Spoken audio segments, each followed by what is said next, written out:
In the heart of Silver Dollar City, where memories of childhood laughter and carefree days once mingled with the scent of cotton candy and the screams of roller coaster riders, your makeshift cabins cradle you in their repurposed embrace. The dim glow of moonlight filters through the gaps in the wooden walls, casting ethereal patterns that dance across your sleeping forms. Dreams weave their threads through your consciousness, visions of both a world long gone and the uncertain future that now defines your existence.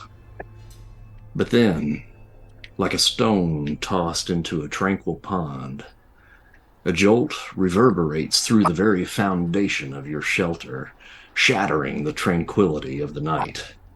It's as if the earth itself has awakened from its slumber, sending ripples of unease that trace their way through your rest.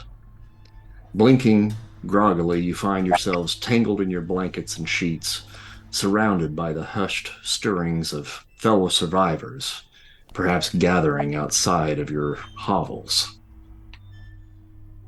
So what you have essentially felt uh, makes you feel like you've been a part of a earth tremor or earthquake of some sort.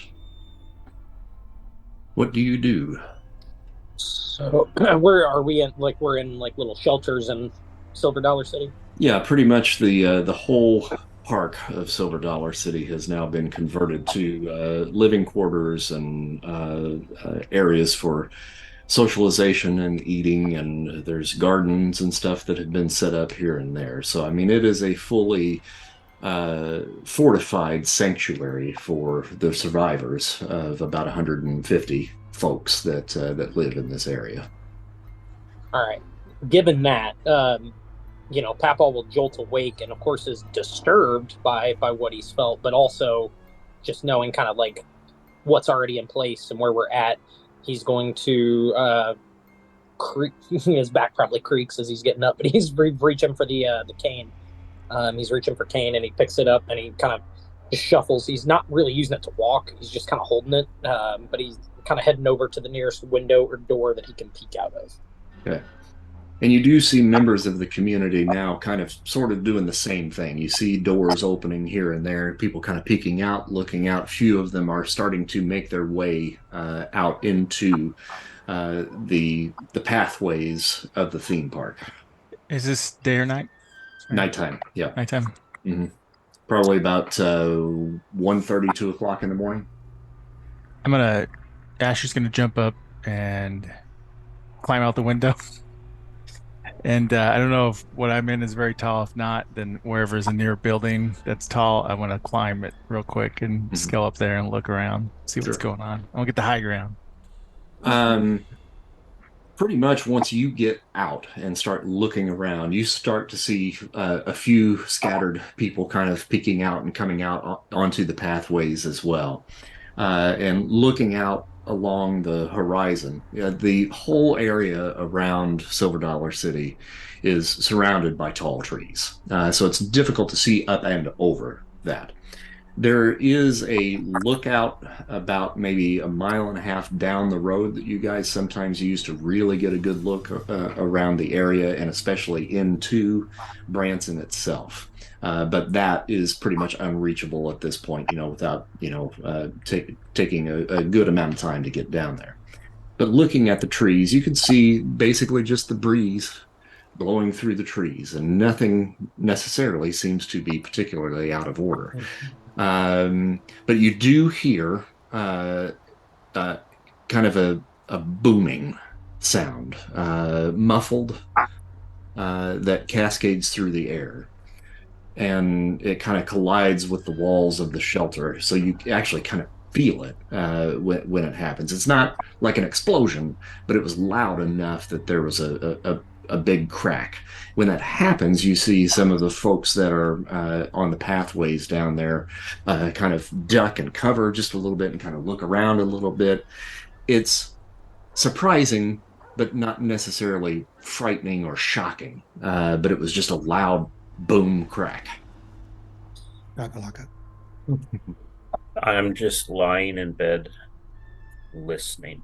Okay.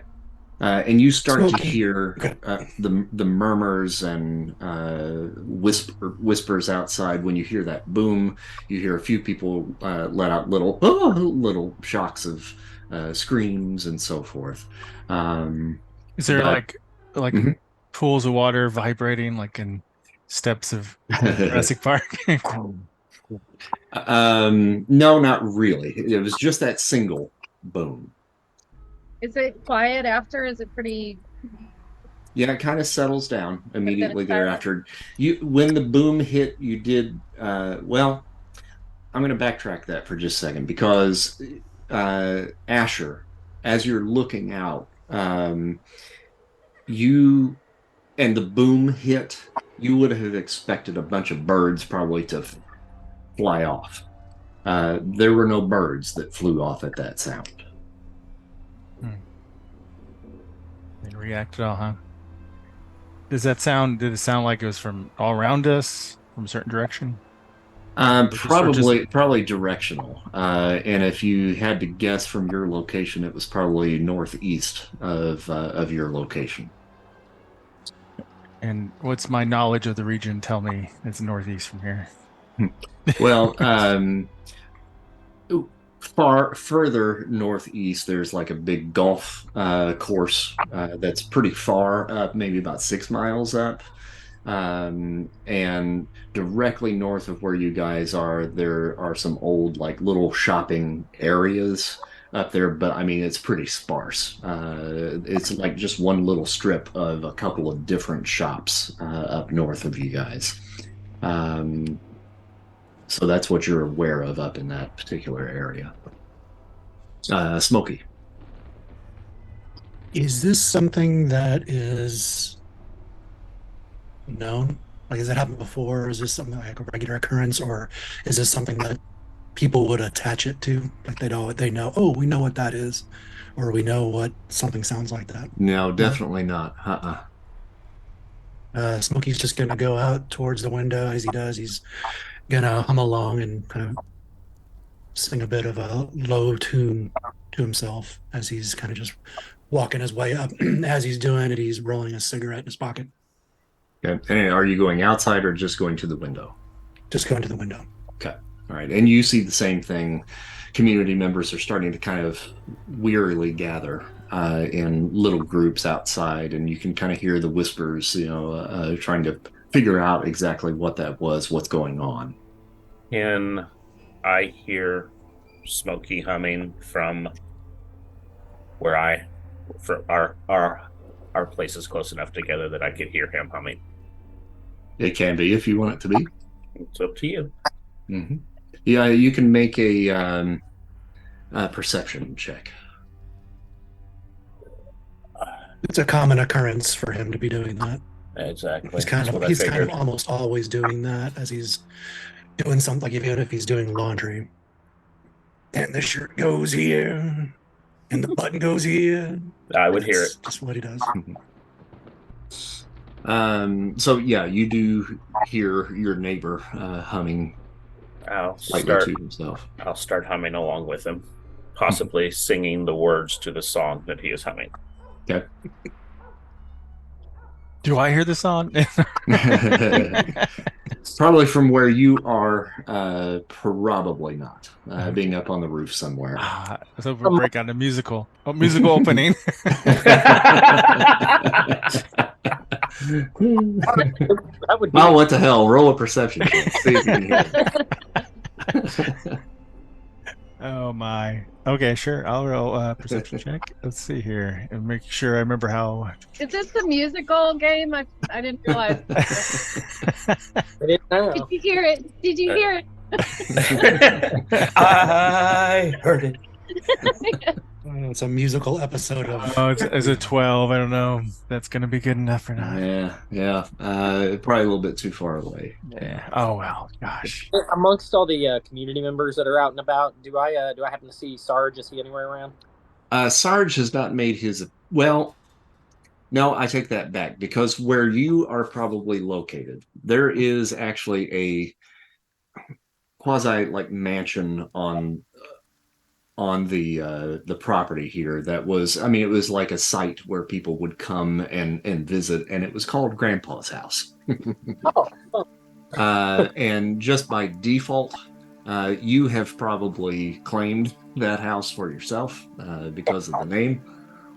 And uh, Sarge's quarters are probably up close to where you are. So, yeah, you probably spot Sarge coming out of his quarters. yeah. Then in that case, if I can get to him or get his attention, as gruffly and efficiently as possible, I'll say something to the effect of, "We'll be getting everybody inside." Yeah, it's probably not a bad idea. This is Um, unsettling to say the least. yeah, let's see if we maybe can't start rounding folks up and kind of easing them down just a little bit and getting them back where they need to be. If that was what I think it was, it sure felt like a quake of some sort. We got some stuff we probably need to be checking out. Um, Tell you what, I'll start kind of rounding up the folks here and doing what I can to calm them down a little bit. Perhaps maybe if you could find maybe Rob and Tom, gather them up. We need to kind of check on some of the supplies. And I tell you, I think my main concern right now, if that was a quake, we need to check on the entrance of Marvel Cave. That's probably true. Okay. Yeah. I'll go find Tom first and see if we can get Rob.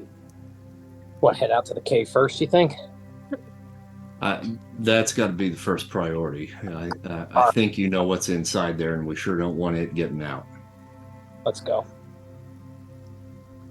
And then I'll just immediately start looking around for either of them, but probably Tom first. Would probably be easier to find.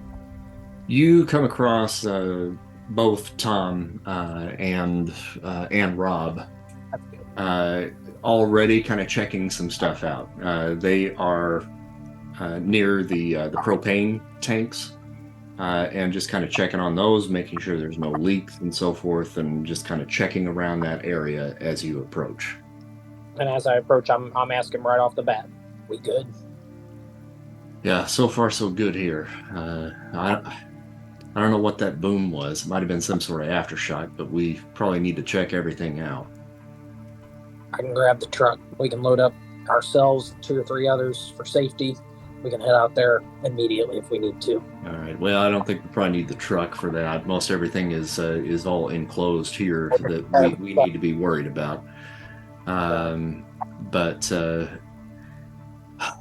if that was a quake, you might want to grab the group and just kind of check things out at the entrance of the cave.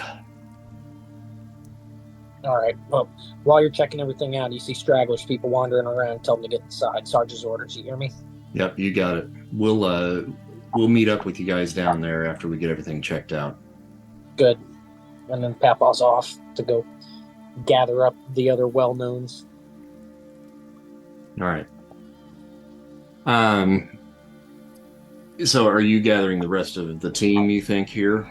Yeah, probably. And I'm probably, honestly, because if I'm walking around, if he's humming loud enough, I'm probably hearing Smokey from somewhere. And I'll probably start there and then make my way down the line.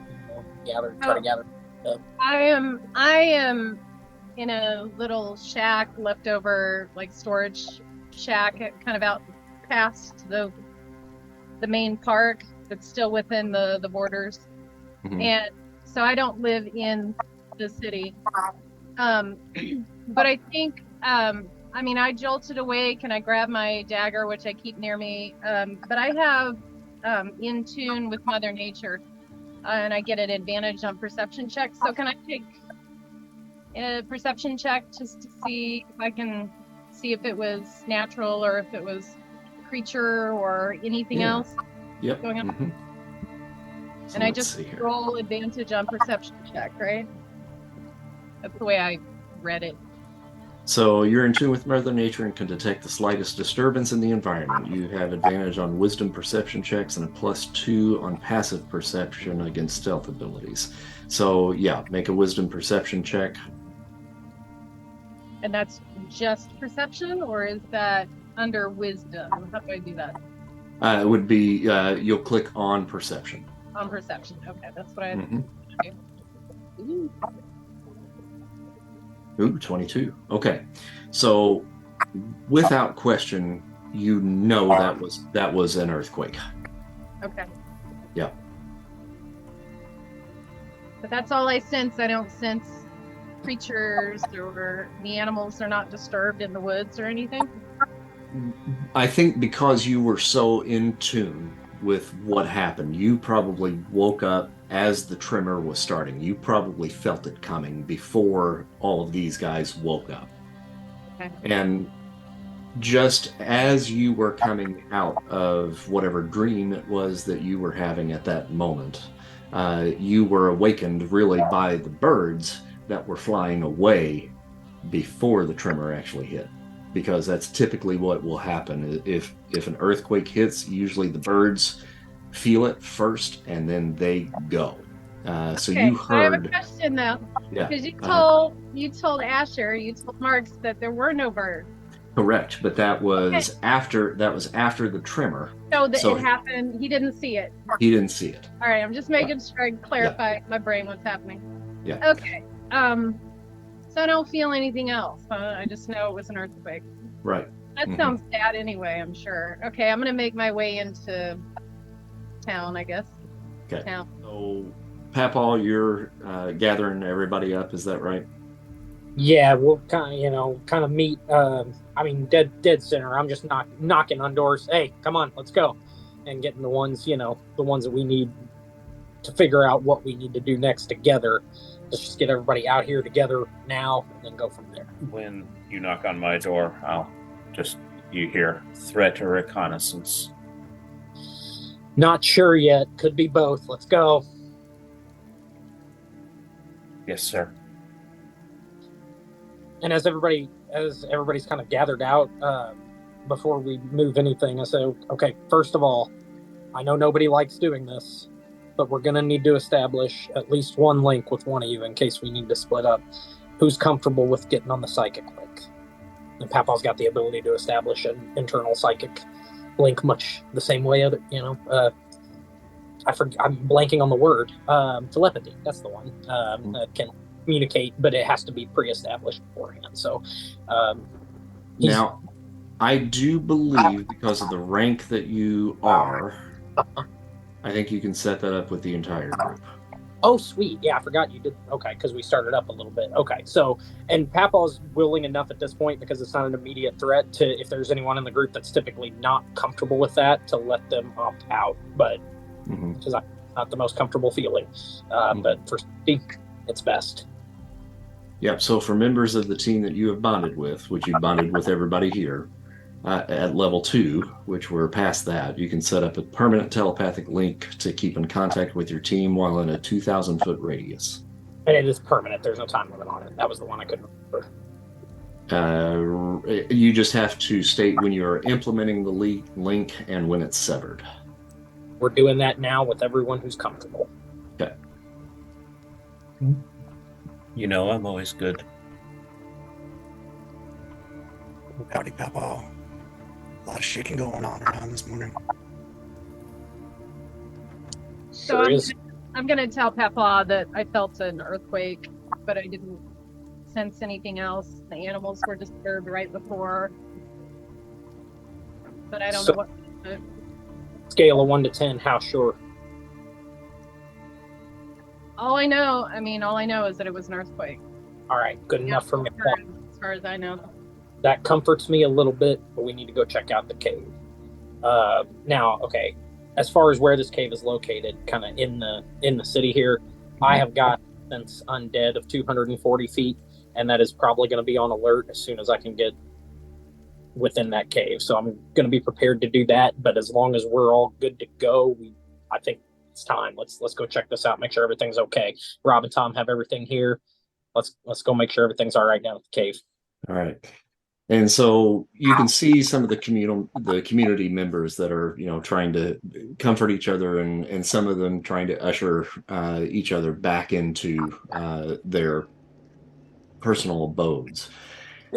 And the murmurs were gaining in momentum and exchanging glances with one another, and carrying within them little subtle language of shared curiosity and trepidation. There's a chorus of questions in the air. Was it thunder? Was it an earthquake? Some sort of lingering aftershock of the cataclysmic events that plunged the world into this chaos? Or was it something else, something more enigmatic, a riddle whispered by the very fabric of reality itself? So you've shaken off the remnants of sleep and are working your way through the throng of survivors, and lanterns flicker like stars within the makeshift haven. Tensions intermingle with a strange excitement, both fear and fascination converging in the hushed conversations that reverberate through the night. The very foundations of your sanctuary still seem to vibrate with the echoes of the disturbance, the thin boundary between safety and the unknown quivering beneath your feet. With every step, you inch closer to the heart of the intrigue. And you are drawn past the heart of Silver Dollar City, which is the central fire pit. Its dancing flames cast elongated shadows that stretch and contort across the ground, reminiscent of specters reaching out from the depths of the past. Huddled figure gather like moths to the flame, their faces aglow with flickering orange light. And amidst the congregation, you catch glimpses of some other familiar faces. Becca Lawson and Jake O'Connor, two of the brave souls who often venture out of the park on scavenging missions with your group. Grace Turner comforts a small group of children frightened by the noise as Rob has gone off to check some of the facilities with Tom Morrison. And Ellie Thompson wanders throughout the small crowd checking for injuries. She's the kind of go-to doctor of the group. And fortunately, there seems to be no injuries at first glance. The fire's warmth and the shared hush of anticipation become a stage upon which all of your paths now converge as you all come together, united by the undeniable pull of curiosity of the rumble that awakened the community in its slumber. One of the others that shows up there at the fire is your old friend, Simone Walt Barnes. The old African-American gentleman that's the storyteller of the group. And you hear him as he approaches you, especially. He comes and he whispers, "Bald knobbers." Does he whisper? Bald knobbers. And that quizzical look tells him you don't remember the story that he told you several years ago before all of you came here. And it was in the times that he was sharing his stories with you out there in the real world, the real natural world, before it became what it is now. And he looks around at the rest of the group and he says, "I don't think y'all were here when we had to put them away, was you now? Gather round. I got a tale to spin. It's a tale of moonlit nights and vigilante men. It was a time in the Ozarks back in 1884, when the hills were restless and the lawless spirits roared. Out there on a bald knob hill, where the firelight danced and gleamed, a secret clan assembled. Masked and cloaked, it seemed. Woodcutters they were, from Christian County, bold and fierce. And this was their time of pursuit, their night of revenge. Under the moon's pale glow, they gathered round that fire, bearskin jackets, masks with horns and deadly dark secrets. The leader, in a voice of steel, spoke of a thief they'd chase, a hog stealer, and the justice they would meet. With shotguns loaded fierce and true, on horses and mules they rode, a motley band, a vigilante crew. Down the worn path they strode. Arriving at the cabin, a rugged voice did call, "Hiram Bates, come on out now, for the bald knobbers stand tall." Hiram stepped out on the porch, shotgun firm in hand. "Who goes there?" he questioned, not heeding their demand. "We're the bald knobbers," the voice rang out. "We stand for law and order, no hog stealing about." The masked men rushed upon him, oak and hickory switches in hand, a lesson they would teach him as they struck him down where he'd stand. With welts and wounds they'd leave their mark, a message loud and clear. The bald knobbers meant business, and their justice all would fear. Yet, tales can twist and turn, my friends, from virtue to disgrace, for the bald knobbers' ranks did learn a darker path they'd trace. As power grew, so did their might, and vengeance knew no bounds. They masked their faces in the night, sowed chaos all around. The Christian County bald knobbers, fierce and feared they'd be, wreaked havoc, spread disorder far beyond their territory. A trial came, the courtroom heated, verdicts handed down, some fined and shamed, while others defeated, danced to the gallows frown. So ends the tale of the bald knobbed Bates, a time of shadows long, when justice twisted in strange ways became a vengeful song. Remember, friends, the lessons learned from history's winding trail of vigilantes' fire once brightly burned, now echoes in our Ozark tale.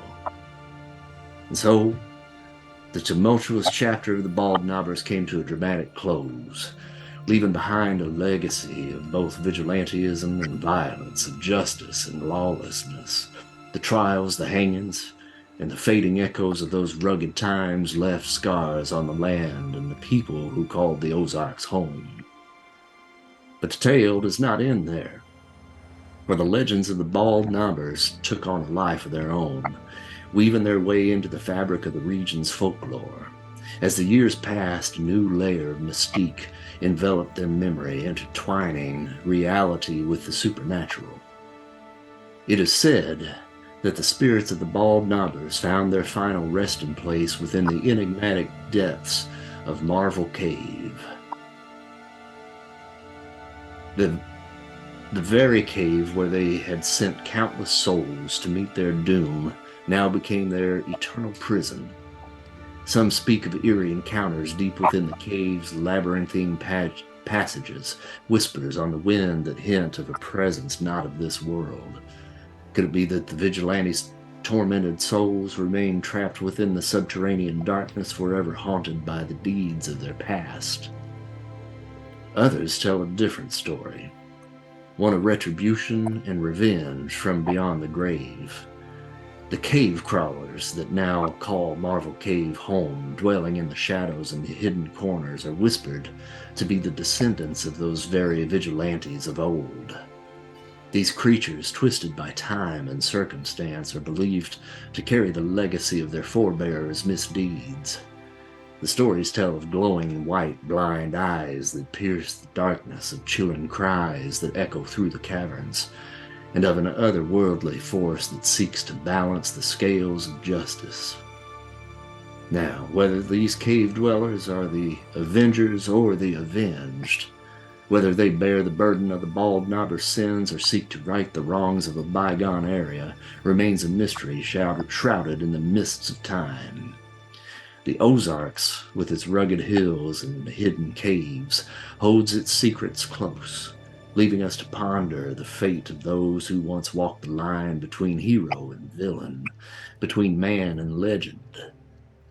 And as the moonlight dances upon the ancient hills and the wind whispers through the trees, the tales of the bald knobbers live on, echoing through the ages and weaving a tapestry of history and myth that is as complex and enigmatic as the very land they called home.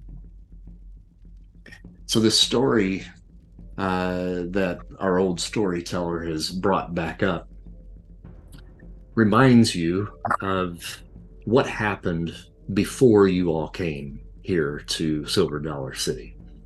It was a meager existence, I think, for the folks that lived here at that time. It was maybe 24, 3 folks that lived here at that time. And there were stories from the early days here about these cave crawlers that would come out at night and start stealing. First, it was some of the food that they had salvaged themselves, the folks there that were the early settlers here in Silver Dollar City. But then they started taking pets, animals, livestock, and then they started moving on to humans. And it was at that time that the cave was actually sealed. And these cave crawlers often became referred to from these old stories of this area as the bald knobbers. Now, this was a true story, what he told about these vigilantes of old that would hunt down folks that they believed to be on the wrong side of the law. And they turned at some point in their history and became outlaws themselves.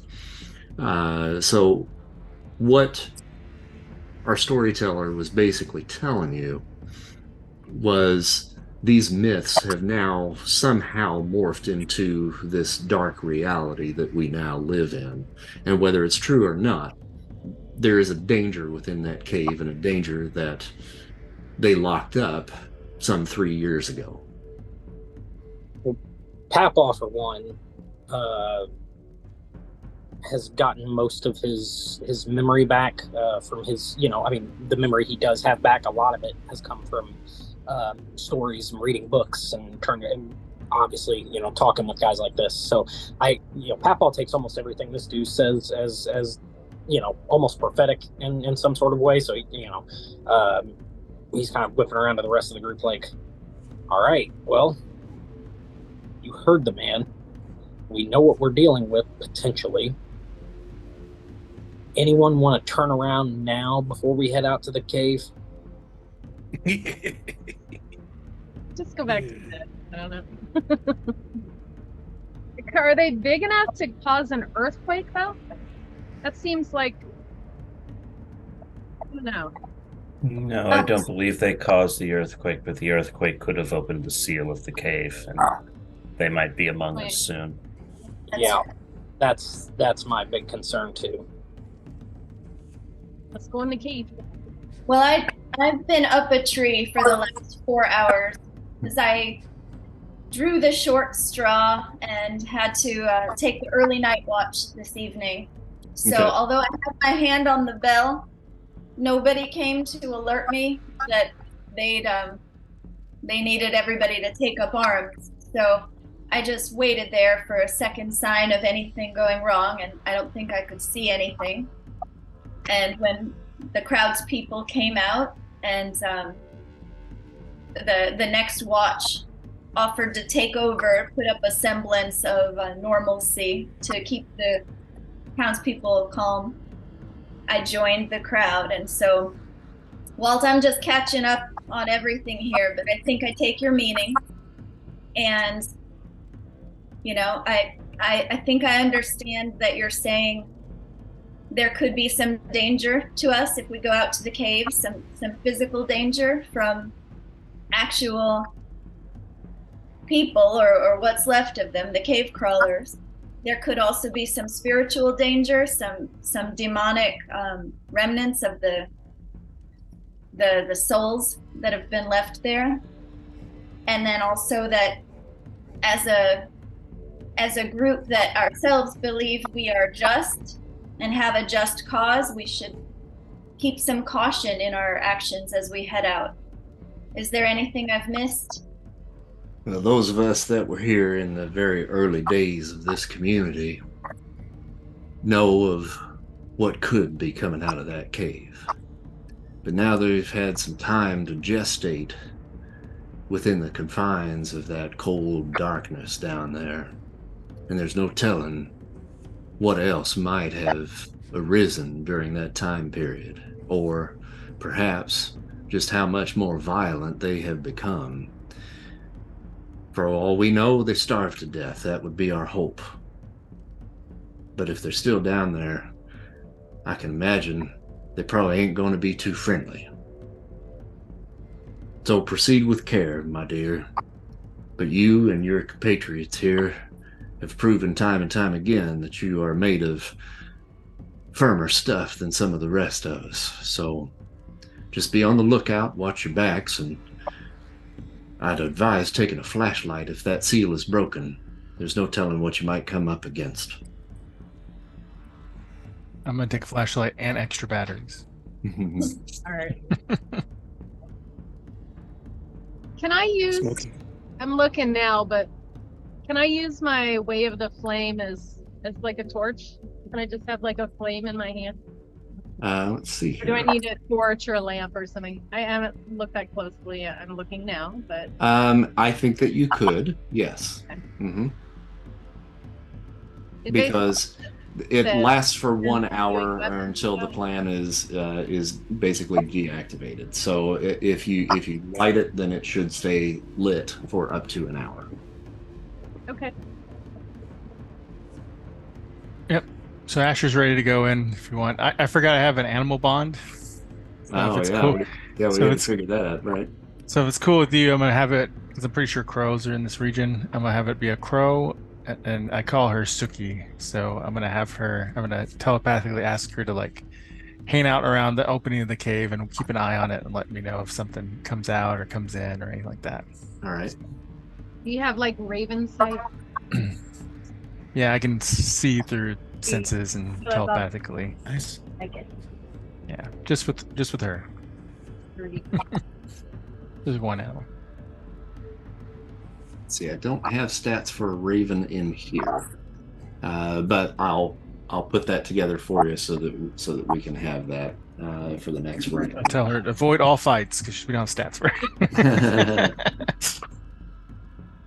Just writing it down here for you. Yeah, I forgot about that.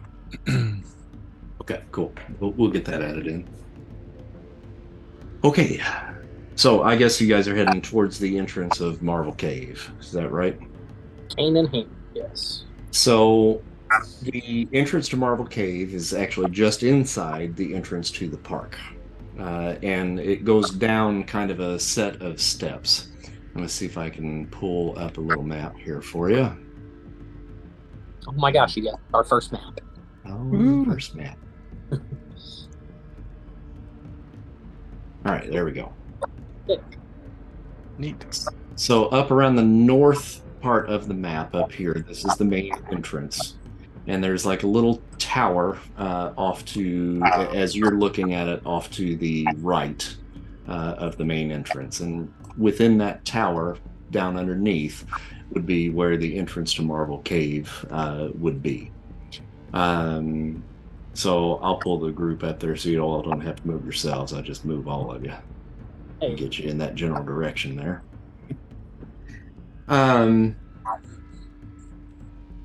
Looking around at the cave, you've passed by this many a time. You've heard probably some of the little smatterings of these stories. You've heard the term bald knobbers and what they called the creatures that were in there. But it seems like so long ago that most of the folks have kind of just forgotten about them. This thing has been sealed up for 3 years plus, and nobody's really given it a second thought.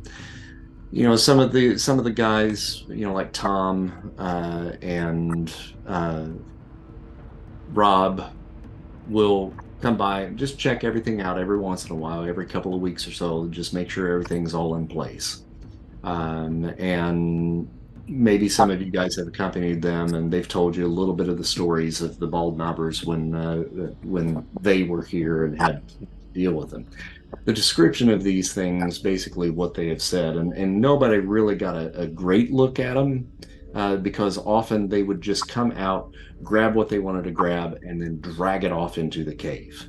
But they were small, kind of almost goblin-like creatures. Uh, they were defined as kind of having kind of long, spindly arms, but they were very strong.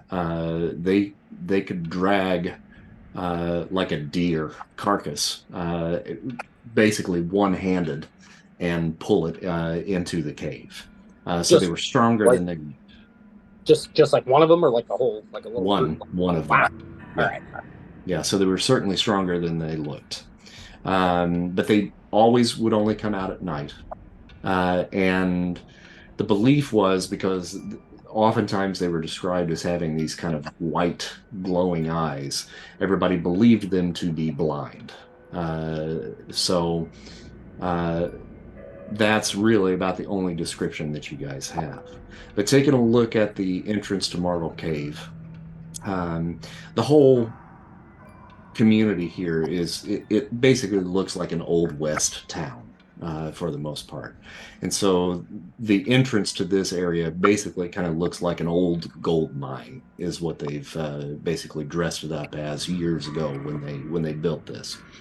And the cave itself, apparently somebody must have it had like big wrought iron metal doors on it that were solid.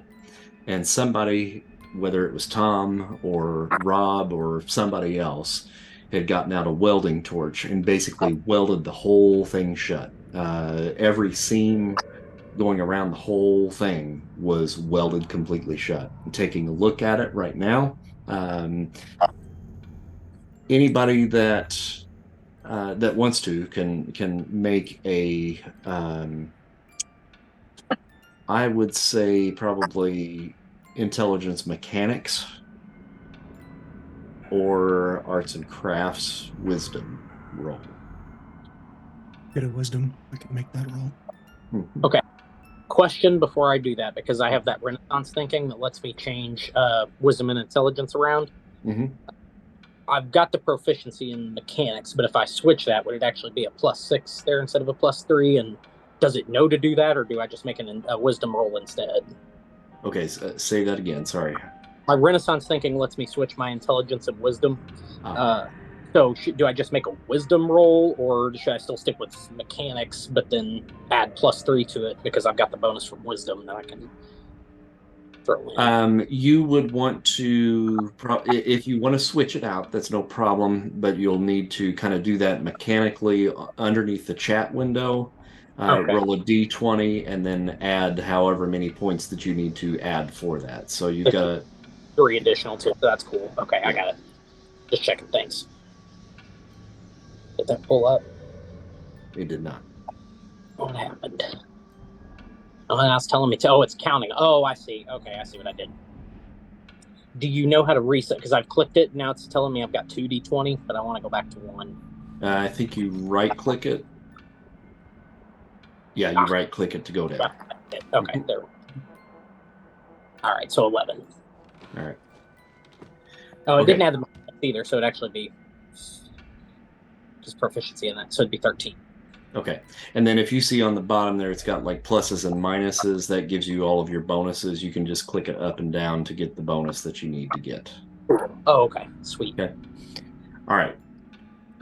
So the DC on this, what you needed to roll was a 13 or above. So how many people rolled 13 or above?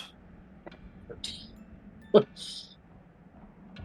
All right, so taking a look around at the entrance that you know to be the entrance to the cave, everything actually seems to be in order. It still is completely sealed from the look of it.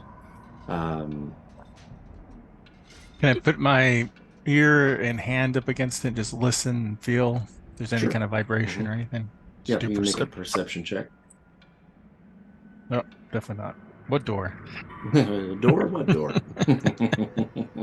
Is there I mean, just looking around that area and even around a little bit outside, there is no other. I mean, you said the entrance is sealed, but there's no evidence of any other cracks, I guess, or entrances or collapses or whatever that may have created some sort of other side entrance or anything. Yeah, and I mean, really, with you guys walking the path to get down here, I mean, you're kind of looking around for anything else. If this was indeed a tremor or an earthquake, you're kind of just nonchalantly kind of checking to just make sure everything is in order. As far as you can tell, there's been no real structural damage anywhere. Do we know that this is the only entrance, or are there? Yes. Yeah. Okay. As far Definitely as long as you've been here, everything that you know of, this was the one and only entrance into the cave. Gonna break down the door and go in. Just open it ourselves. Can I have Suki do a fly around of the cave area, just see if there's anything disturbed, anything odd? Sure. That'll roll on your perception, I think. Okay. And does that give any bonuses? I don't think it does. Didn't say anything about bonus. Mhm. 15. Okay, 15. And as I said, it's a pretty thickly wooded area on the outskirts of the park itself. When the walls of the park they basically back right up against the forest that comes right up to the park itself. So there's really very no visibility or clearing in those areas. There might be a few little patches of areas, that are open and so forth that the crow can kind of see in a pass, but pretty thickly wooded area. But according to what she can see, everything seems to be in order. Doesn't seem to be any other animal life out there that seems to be threatening of any sort, and seems pretty quiet. What do you think, guys? Well, at this point, I'm still unsettled, but the only thing, I mean, nothing seems out of order. I just suggest maybe talking to Sarge and see if we can get an extra, security detail, a couple folks out here to watch it for a couple days, make sure nothing comes up, but everything seems to be in order. That's the best we could have hoped for. Do we go back to bed then? Hmm. I have to roll for that. Roll for bed. As soon as she says that, I'm uneasy. I feel comfortable that everything's in place, but I'm still uneasy. Like, I don't want to leave this spot, but at the same time, can't shake the uneasiness. Mhm. All right.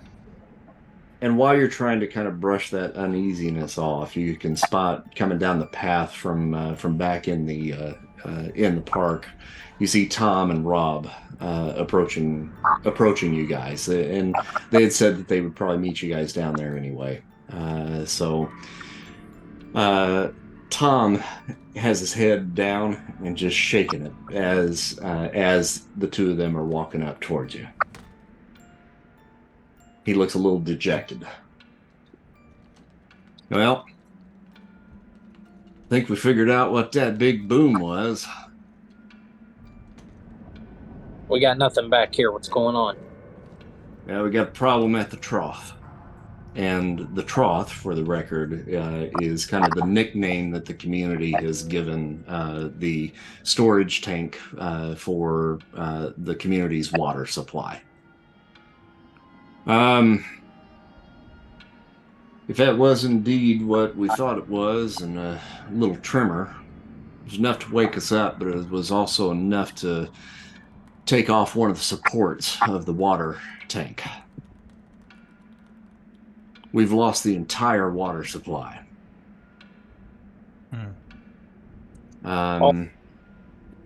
So this tank was something that Rob and Tom had kind of put together. It's a pretty ingenious little contraption that they built. And it's kind of a combination of a rain collection and a collection of condensation to basically just constantly be, refilling itself. But that is where all of the water pretty much comes from for the community. Where's that located on this map, roughly? On this map, it is not located on this particular map. It's on a different portion of the map. So this is one section of Silver Dollar City that you guys are looking at. Where the water tower or water tank would be located in what's called SDC West. So the west side of Silver Dollar City, kind of in the old water park area. Yeah, I have a really stupid question. Mm-hmm. Isn't Silver Dollar City on a lake? No. It's kind of up in the hills. Okay. Yeah, I haven't been there since I was a kid. I just remembered it being on a lake. There is a lake that is about maybe 3/4 of a mile down the hill, and that's where like the resort for Silver Dollar City would be. And we'll get to that at some point because that is an outpost for Silver Dollar City, so they can kind of keep an eye on that area of the lake. We got any reserves for that? We SOL. I was thinking we could start. I mean, I can help bring the water up. Maybe I could try. I can roll for that. That's a lot of water. I know. Yeah. But I could start something maybe. In the meantime, temporary little stream or something. I don't know. Like this is the reservoir, right? Basically, our reservoir for water. Right. It's not necessarily like we no longer have water today. Well, before we that's take where care all of that, the water was for sure. So I mean, as far as keeping the community, hydrated, that was the main source there for everybody. Yes. Well, So we only have whatever we have taken out, like canteens and stuff like that. Mm-hmm. While that is definitely an issue, perhaps we should make sure that the cavemen are not an immediate threat before we address that. How many of you guys have survival as an ability? If you've got survival, I'm going to have you make a roll on that. I do. Yeah, I do too. 25. 12, 15, and 22. Wow. 22. All right, Papaw. Mhm. You can... when they're talking about the water and trying to refill it and all of that. Oh, Simone got a 27. Damn, Simone. Holy Wow. shit. Natural 20. So both of you guys, Simone especially, you immediately recall seeing a tanker truck about maybe a mile up where the old garden center used to be. There was one that was parked up in the parking lot there, left behind years ago. Now, surely that's either empty or it was definitely broken down. But there was a tanker truck there, and then further up, maybe about another 2 miles up the road, there is a water tower within range of where you guys are. There's a possibility if you could get that tanker truck up and running and get it up to the water tank, it's possible that you guys might be able to refill that and replenish the water supply here fairly easily. The survival roll also reminds you that the lakes in the area are perhaps not the best source. Even though it is fresh water, there are certain patches that you certainly would not want to pull from. If that water tower is still viable and has some reserves in it, that would be the cleanest water that you would have access to, and that tanker would probably be the easiest way to get it there.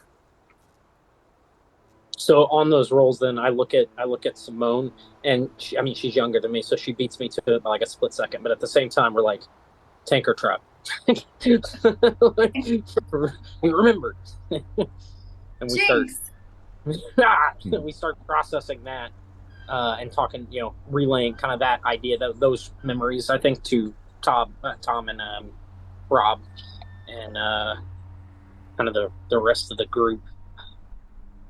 I think if I can get my toolbox, we can probably work on that truck and get it moving if we need to. Well, we if you need somebody to work on the reservoir as well. I got to fix the leg, right?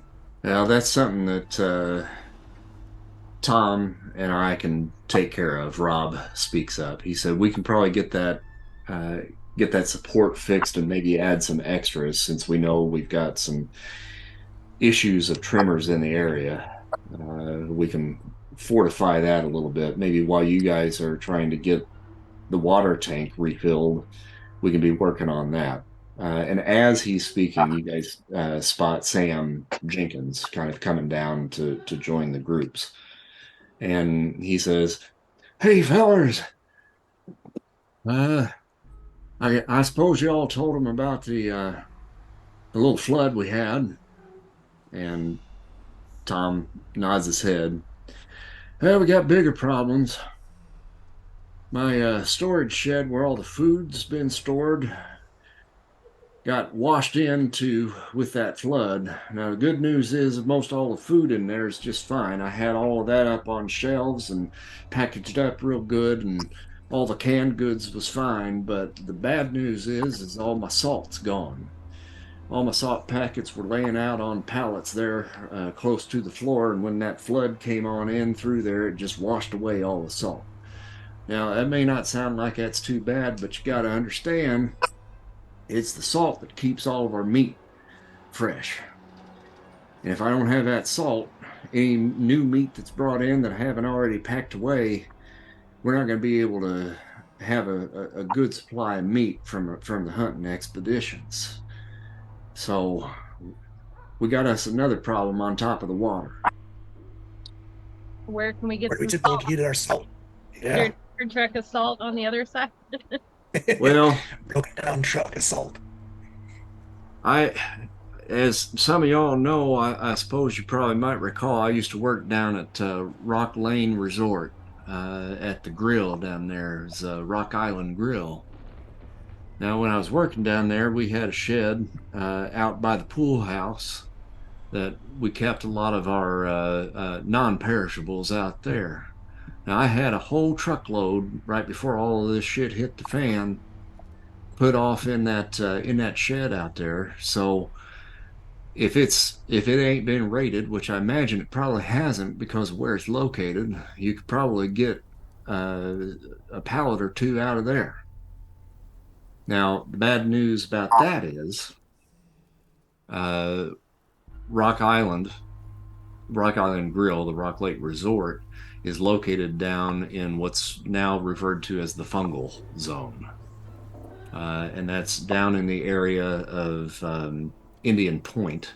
So that whole little peninsula that kind of juts off into the lake, that whole area down there has been basically overrun by some sort of weird fungal virus that has taken over that entire area. Now, you guys have done runs down into that area when you needed canned goods and so forth. So you've been in there before. And you know that the best time to go is actually during the nighttime. Because during the daytime, what a lot of people are referring to as the fungusoids, which are basically people that have been overtaken by this fungus, basically come to life down there during the sunlight hours, and then they kind of hibernate at night. Now, you have to be stealthy while you're going through there because they can be awakened. But push comes to shove, even though that's a pretty dangerous zone to be in, it's safer to go to at night. And that is to the south of where you guys are located. So two separate directions here. Let's party. Let's party. That's what I get for creating an open world for Dana. We're just going to go everywhere. Well, and Papa says, it sounds like we got three problems. We're missing water, and we got these knobbers that might show up. Now, look, everything here that we've been able to check out seems to be in order, seems like it's still sealed. The water we're going to need ASAP. So I think at best we probably deal with that first. Well, if you're thinking of getting that tanker up and running, then you probably ought to take Henry with you, Henry Martinez. He's the town mechanic, basically. Let's round him up. What do y'all think? I agree. Is this tanker in an area that is prone to attack from people? Well, anywhere outside of these walls is going to be someplace that's prone for attack from either people or something else.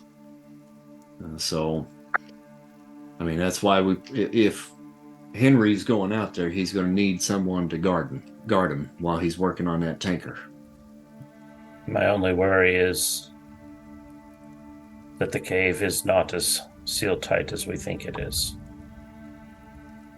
And the cave people attack while we are away. Well, we got some folks here that can keep watch. How far is this tanker again? Tanker's probably about a mile and a half up the road. The water tower is probably about 4 miles up. Okay. So could I use, unless it's one of our group that does it, is there somebody else in the town that I've bonded with who could stay and keep an eye on the entrance to this? And that way, if we can reach each other via telepathic link, it's probably going to be the quickest way for them to let us know that there's a problem, we need to come back. Range-wise, I don't know if you got that kind of range. Got it. Okay. I think, yeah, you've only got a 2,000-foot radius, so that's going to take you outside of that for sure. All right. But there is a bell tower type thing that. There's a tower here, but unfortunately, that one's probably not tall enough to be spotted. It probably maybe just clears the tree line up there, but I mean, there you guys have flares as a stockpile. So I mean, you could probably set somebody in the tower and then send up a flare if anything happens. Richard, does that make you feel better now about the entrance to this cave? I went to get pretzels. I didn't hear what you said. These pretzels are making me thirsty. Water. Well, we're going to set somebody up here with some flares to let us know. If anything goes wrong, flare goes off, we come back. Sound good? Sounds good. I just wanted to be the voice of reason. Well, then nothing will happen to us. It won't be an exciting game. Let's go. I know the God of this world. With that decided, then suppose we go into town and roust up old what was his name? Henry? Yeah. Henry. Yeah. Okay.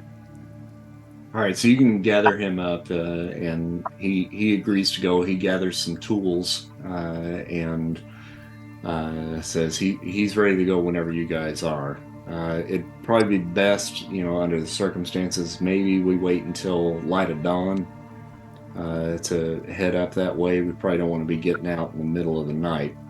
None of those fungozoids up that way, or they just hang out by the lake? Just down by the lake, yeah. Well, then in that case, everybody get a couple hours of shut-eye and we'll go first light. I'll stay and I will hang around the cave and meditate and listen. Whatever's Gotcha. going to make Richard. And the good news is the night passes without any further incident, either for those of you that are able to catch a few winks of shut-eye, or for anyone that happens to be keeping watch on the cave. Everything still seems to be fairly quiet. So fortunately, at least for now, it seems like you've avoided any further issues for tonight. Next morning, you guys wake up, meet up with Henry, and then begin to make your way up towards the garden center up north.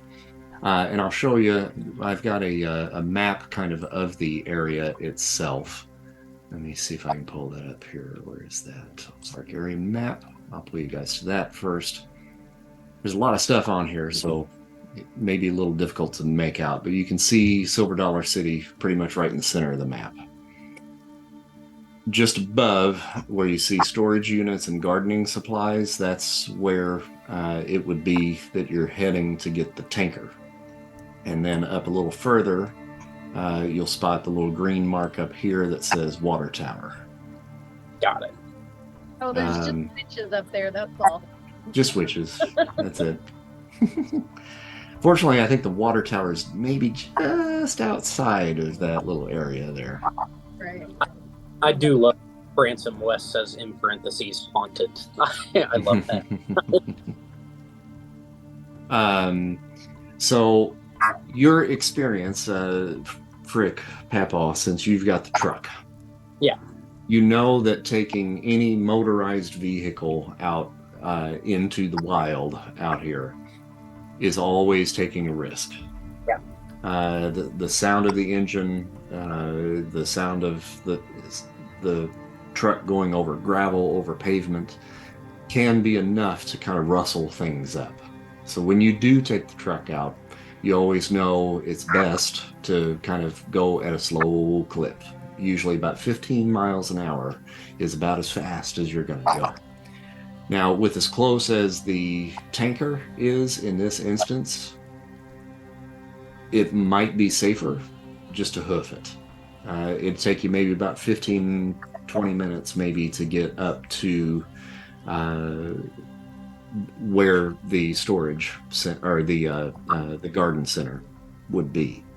Maybe 30 minutes probably at this distance, just walking at a good pace. Papaw's going to be bringing up the rear on that. So yeah, 25 minutes probably solid.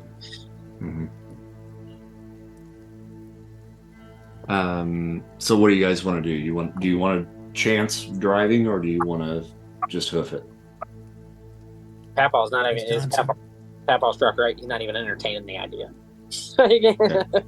He's telling them all it's a mile. Let's go.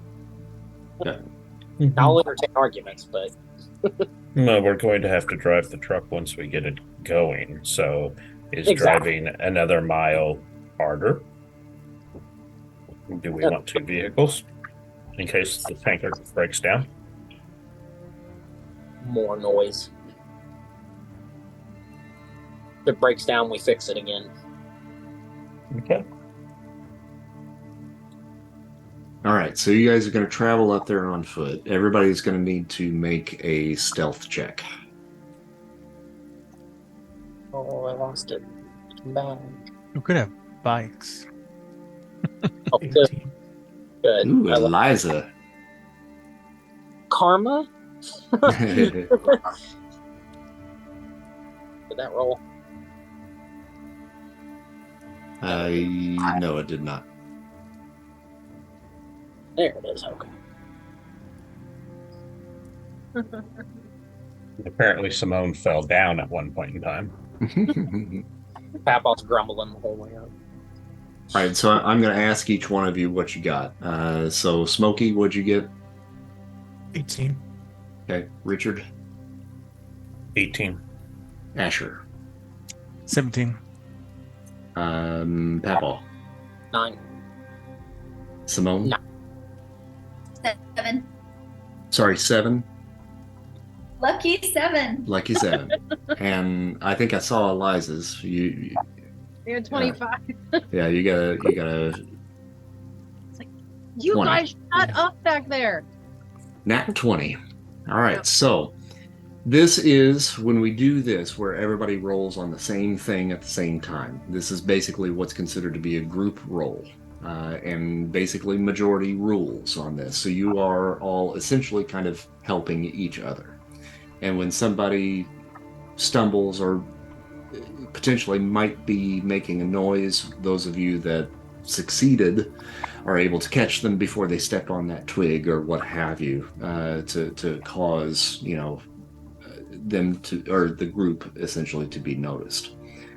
So you are able to make it up to the garden center without any incident. So I'm pulling you to the garden center map here. Once you arrive here, you see, there's a parking lot out front with a few smattering of cars, most of which are in a great state of disrepair and disarray. The tanker truck doesn't look great. It looks pretty good on the map because I had to just plant one in there. But it's rusted, but the tank itself seems to be intact. There are 3 flat tires on the truck itself, which as soon as Henry spots that, he realizes, oh shit, now we got our work cut out for us, because now we got to figure out how we're going to get tires on this thing, or at least blow up the ones that we got. So it looks to me like that bus that's over there, even though it's in pretty bad shape, if a couple of you guys could maybe work on getting the tires off of the back of this one right in here, I might be able to jury rig and reset some of the tires on here so that it kind of balances out. I might be able to utilize those if we can get some air in them. Somebody else, probably I'm going to have you go into the garden center itself and see if you can find maybe an air tank in there. It's going to have to be something that we can actually just pump, since we probably don't have any electricity running out in this area. But I'm sure they've probably got something back there that we could probably use to put some air in these things. He kind of dives into the hood of this thing and starts taking a look around. He says, oh, fuck, it's a mess in here. It's probably going to take me a while. I'm going to need probably at least 8 hours on this thing to get it up and running. So y'all keep watch. If there's anybody else that knows anything about engines and vehicles, I'll be happy to take the help. We can move this thing along a little bit faster if I can get an extra spare hand. So if anybody's got mechanics. Yep, Papa sure does. Where did it go? There it is. Okay. Okay, now this is one I'm gonna switch again so I can get the +3 on my wisdom. I'll just roll the mechanics, but I don't think it's gonna add that +3 from that switch. Okay. Yeah, you can just add that manually for yourself if you want. Yeah, is that under extra terms? Is that what that's for? Yes. Yep. +3. Sweet. Okay. Cool. All right. Sweet.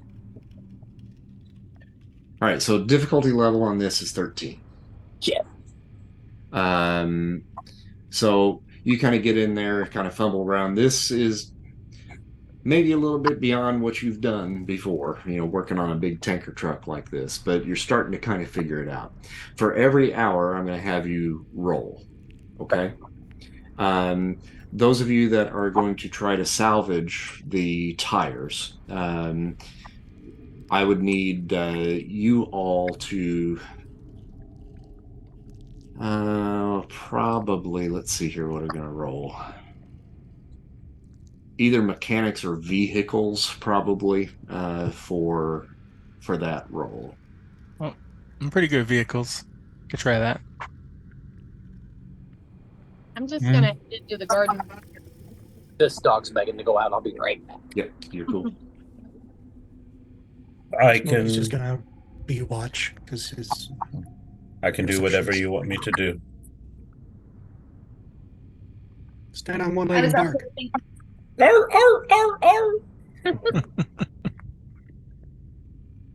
was thinking going to forage in the garden center is more my skill set. Okay. All right. So Simone and Eliza, if you guys want to go in and do a little salvage run, if you want to roll survival. All right. So Eliza and Simone kind of head into the garden center itself. So as you're looking at the map, you can kind of see, there's like this big garden here. It's all completely overgrown and in pretty rough shape. But I mean, it's, there's live plants here for sure. Just beyond that is where the actual physical garden center would be. And there's a garage off in the back there. Simone, you're able to kind of come out with basically like a bicycle pump, essentially, is what you find. They definitely had, a couple of motorized air pumps back there, but unfortunately, since there's no power running to this, that's not going to be viable. But you do find a bicycle pump, and that will be enough to be able to pump some air into these tires. You can probably jury rig, something from some of the mechanical air pumps to attach a nozzle that'll actually fit the tires on the truck. It's going to be a long process, but that is something that you guys have right now is plenty of time to pump these up. It'll probably take about an hour per tire, in all honesty, because these things are so big. So for Smokey and Richard, you guys are basically kind of keeping watch. Is that right? That's correct. Okay. Everything seems to be fairly quiet right now. Doesn't seem to be anything really going on. So the first hour passes without much of an incident. For Simone and Eliza, it took you about an hour to kind of find that pump. So Asher and actually all three of you, well, somebody's going to have to find a third tire somewhere. And you've pretty much kind of exhausted the parking lot that's here for viable tires. Now, when you guys went back to the garage, way back, you could see some other like old farm equipment and stuff like that. So there might be a tire on one of those potentially that you guys might be able to salvage. I can go check that. Okay. So if you want to check that, make a survival check then, please. I am rolling for shit. And that's okay. 13 was what you needed. Good. So yeah, on one of the pieces of machinery back there, there's a tire that is going to take some work to get off. You're going to have to probably grab a jack from somewhere and jack the thing up so you can get it off. But with Asher maybe helping you, you guys should be able to do that. So we're going into hour 2. Papaw, if you want to make a roll on your mechanics. There it is. There you go. So it takes an hour off of the time that it's going to take. So 7 hours total. So we're 2 hours in. So you've got about 5 more hours worth of work at this point.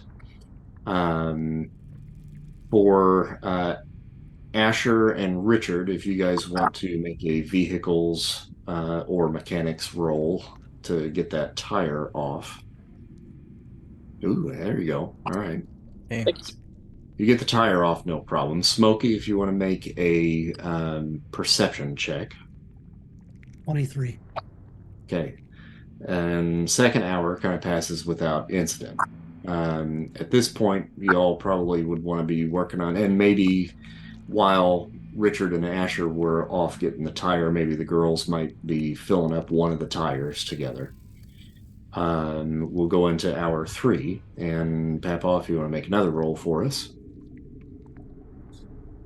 Cool. All right, so taking off another hour.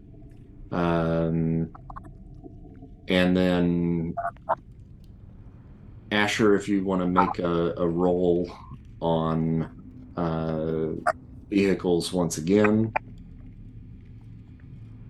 That's good. So now you're in the process of probably getting the tires on the tanker itself. With the help of the ladies, you're able to get at least one of the tires on. Smokey, make a roll for me for perception. 23 again. 23. Okay. You swear that you maybe saw some movement up in the garden itself. Who's around? Smokey. They're all kind of in this area, right? Yep. Mm-hmm. Who's the only person who's not really focused on anything that I can notify? Getting the heads up. I'm always focused on something. He'll kind of call out to Richard. What about passive perception? What's everybody's passive perception? Richard, what's yours? 12. 12. Asher? Oh, you're on mute. 14. 14. Simone? 17. 17. Papaw? 19. Ooh. Eliza? 15. 15. Okay, so even though Smokey's Papaw... 20. Okay. You forgot me, man. No, I didn't forget you, because you're the one that okay. I'm actually checking for. Got Even though Papaw is elbow deep in this engine of this thing right here, when you're trying to get somebody's attention and looking around, just the mere fact of you kind of looking around catches Papaw's attention, and you already see that Smokey's dander is up. Something's going on. So, Smokey, you see Papaw kind of staring you down and maybe giving you a shrug or a look, like, what's up? Yeah, that's exactly. You're not saying a word, just kind of on with my eyes. Smokey pulls his, I believe it's a revolver, out and kind of just says, like, moves his hand like this, and then points the gun up towards the what was that? Arboretum? What is this thing? It's just a little garden that they have kind of set up. It's got stonework around it, stairs leading up to kind of a balcony level that looks down into another, and then another balcony level where this large tree is up here. Where did I see the movement? Kind of around the tree. On the tree? Mm-hmm. So he'll do the motion and then just go like that and points directly towards that tree. And Papaw looks over toward there and waits for a second and looks back and just goes. Okay, Smokey, make another perception check for me, please. Dirty 20. Dirty 20. All right. You, as you're kind of pointing up in that direction, you see just the glint of like a reflection of light. And immediately followed afterwards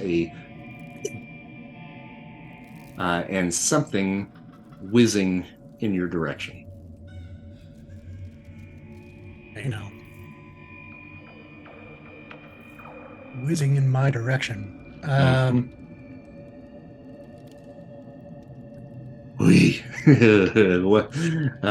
would ask what your defense is, but I don't know that matters.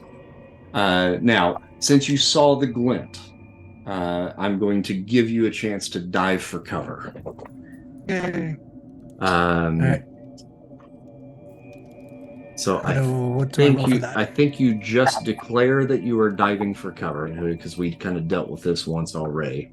I got to figure out where that is. Combat actions. Oh, where are you? Dive for cover. Thought that was under attack actions. It's page 226, right before attack actions. Thank you. It's just a little off. Okay, so dive for cover. When you're about to take damage from or otherwise be affected by an area effect, such as an explosion, sleep gas, or other character taking suppressive fire action, they can use the dive for cover reaction to avoid damage. Yeah, so that actually doesn't fit in this. So I think dodge is going to have to be what you do. Using a dodge action lets a character focus on avoid being hit in combat. When a character uses dodge action, anyone attacking them has disadvantage on their attack rolls, and the character has advantage on saving throws. Okay, so I'm going to roll for him again and take the lesser of the two. Oh, and you have one step ahead. You can choose not to fall prone when you take dive for cover action. Got it. Okay. Yeah, since we're not doing that. Right. Doesn't matter. Okay, so what is your defense? 17. 17, so he got 17. So it is going to hit.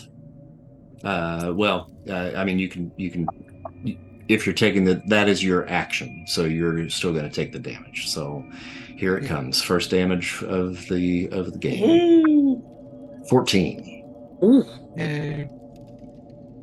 And you guys see Smokey get clipped in the shoulder and a spray of blood just now you only hear like so it's a silencer that just came from up in the area of where that tree was. And at this point, I think we probably need to roll initiative. So I'll start our combat Watership encounter. down, everybody. Watership down. Remind me how that is done again. Is that a D10? If you go to combat encounters where the swords cross up at the menu up at Oh, the there top they are. right. Yeah, that's for now. And then Thank this figures your bonuses into it. So I have a question for you. Yep. With fast reflexes, I have advantage on initiative rolls. So Okay. if I roll, is it going to roll twice for me? Do you think? It does not. We Okay. did Yeah. find that out. I had the Okay. same thing. So go ahead and roll initiative. And then you can roll another d20 at the bottom of your chat window. And then if that's better, then we can feed that in. Gotcha. I don't know if this will carry over, but where it says roll down there, you can add dice. I don't know if that will still, I don't think it factors in the bonuses at that point, but you can that roll plus minus subject and a bunch of dice to it. Okay. You rolled already, right? So Yeah, you I got a rolled plus once. 2. Mhm. Yeah, but then I just rolled a 21 Okay. with a So plus that's 1. So for some reason it gave me a plus 1 on it. I don't know why, but that would So- be plus 2. So I would be 22. 22. Yeah. Okay. And I rerolled mine and got a 24. Okay. Second one. And you said 24, Asher? Yeah. And this probably isn't useful now, but I have the swift retribution. If someone gets attacked Mm-hmm. within my movement range, I get a reaction to unleash a swift, devastating counterattack. I don't know if that's valid. Can't really necessarily see them, but I could maybe shoot an arrow their way. I don't know. Just want to let you know in case that's valid. Okay. Then what I'm going to have you do first is roll a perception check. Perception? Okay. And difficulty of 17? Oh, piece of cake. Yeah, 17. Let's see what I get. Nope, definitely not. Okay. All right. I would be so swift in my retribution if I could see you. All right, so top of the round then it's Asher, so it is your turn. Right now you can't spot anybody. Where do we think he might be? Somewhere up around that tree. Around here? Is there some cover where I could use some parkour skills to kind of Absolutely. Yeah, if you take a look at the map here, you've got the steps right here that lead up to this balcony area that's right here. So that balcony area is up about 8 feet up off of the ground. There's a door right here that leads into the courtyard in this area right here. So this whole area right up in here is about 8 feet up off of the ground. And is there and there's some cover there up on the ground, if I crouch as I'm running, I can cover? Okay. That's what I'm gonna do then. I'm gonna so I got so I can just hop up over that and go straight line pretty much, if that's cool with you, and travel to that point there. Okay. So I'm gonna sorry, I'm learning curve here. Oops. I move.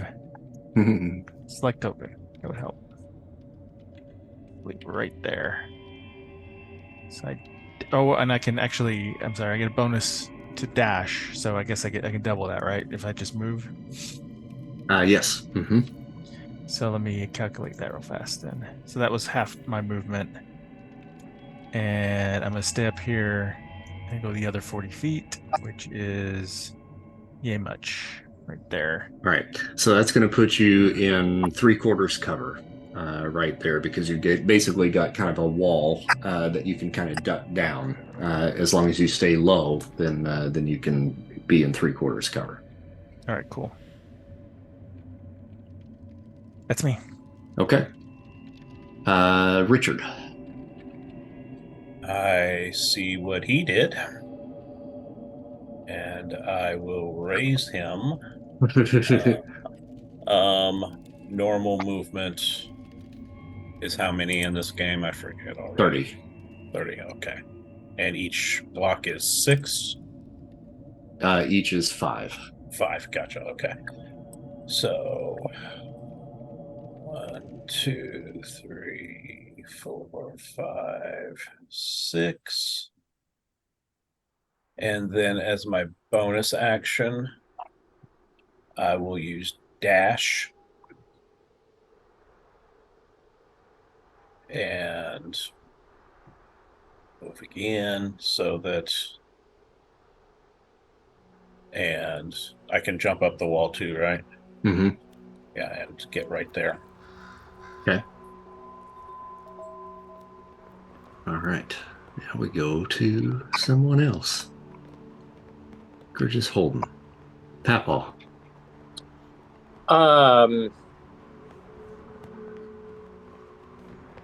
Papaw is going to tell Henry and kind of shout out actually to kind of like almost the entire group, like get behind something or get under something. And as he's saying that, let's say 5, 10, 15, he's going to head basically, in a line. I just couldn't do it at an angle, but he's basically heading for like this wall to get as much cover as he can from that wall without going up the stairs. Okay. So these 2 squares right where you're heading right in here.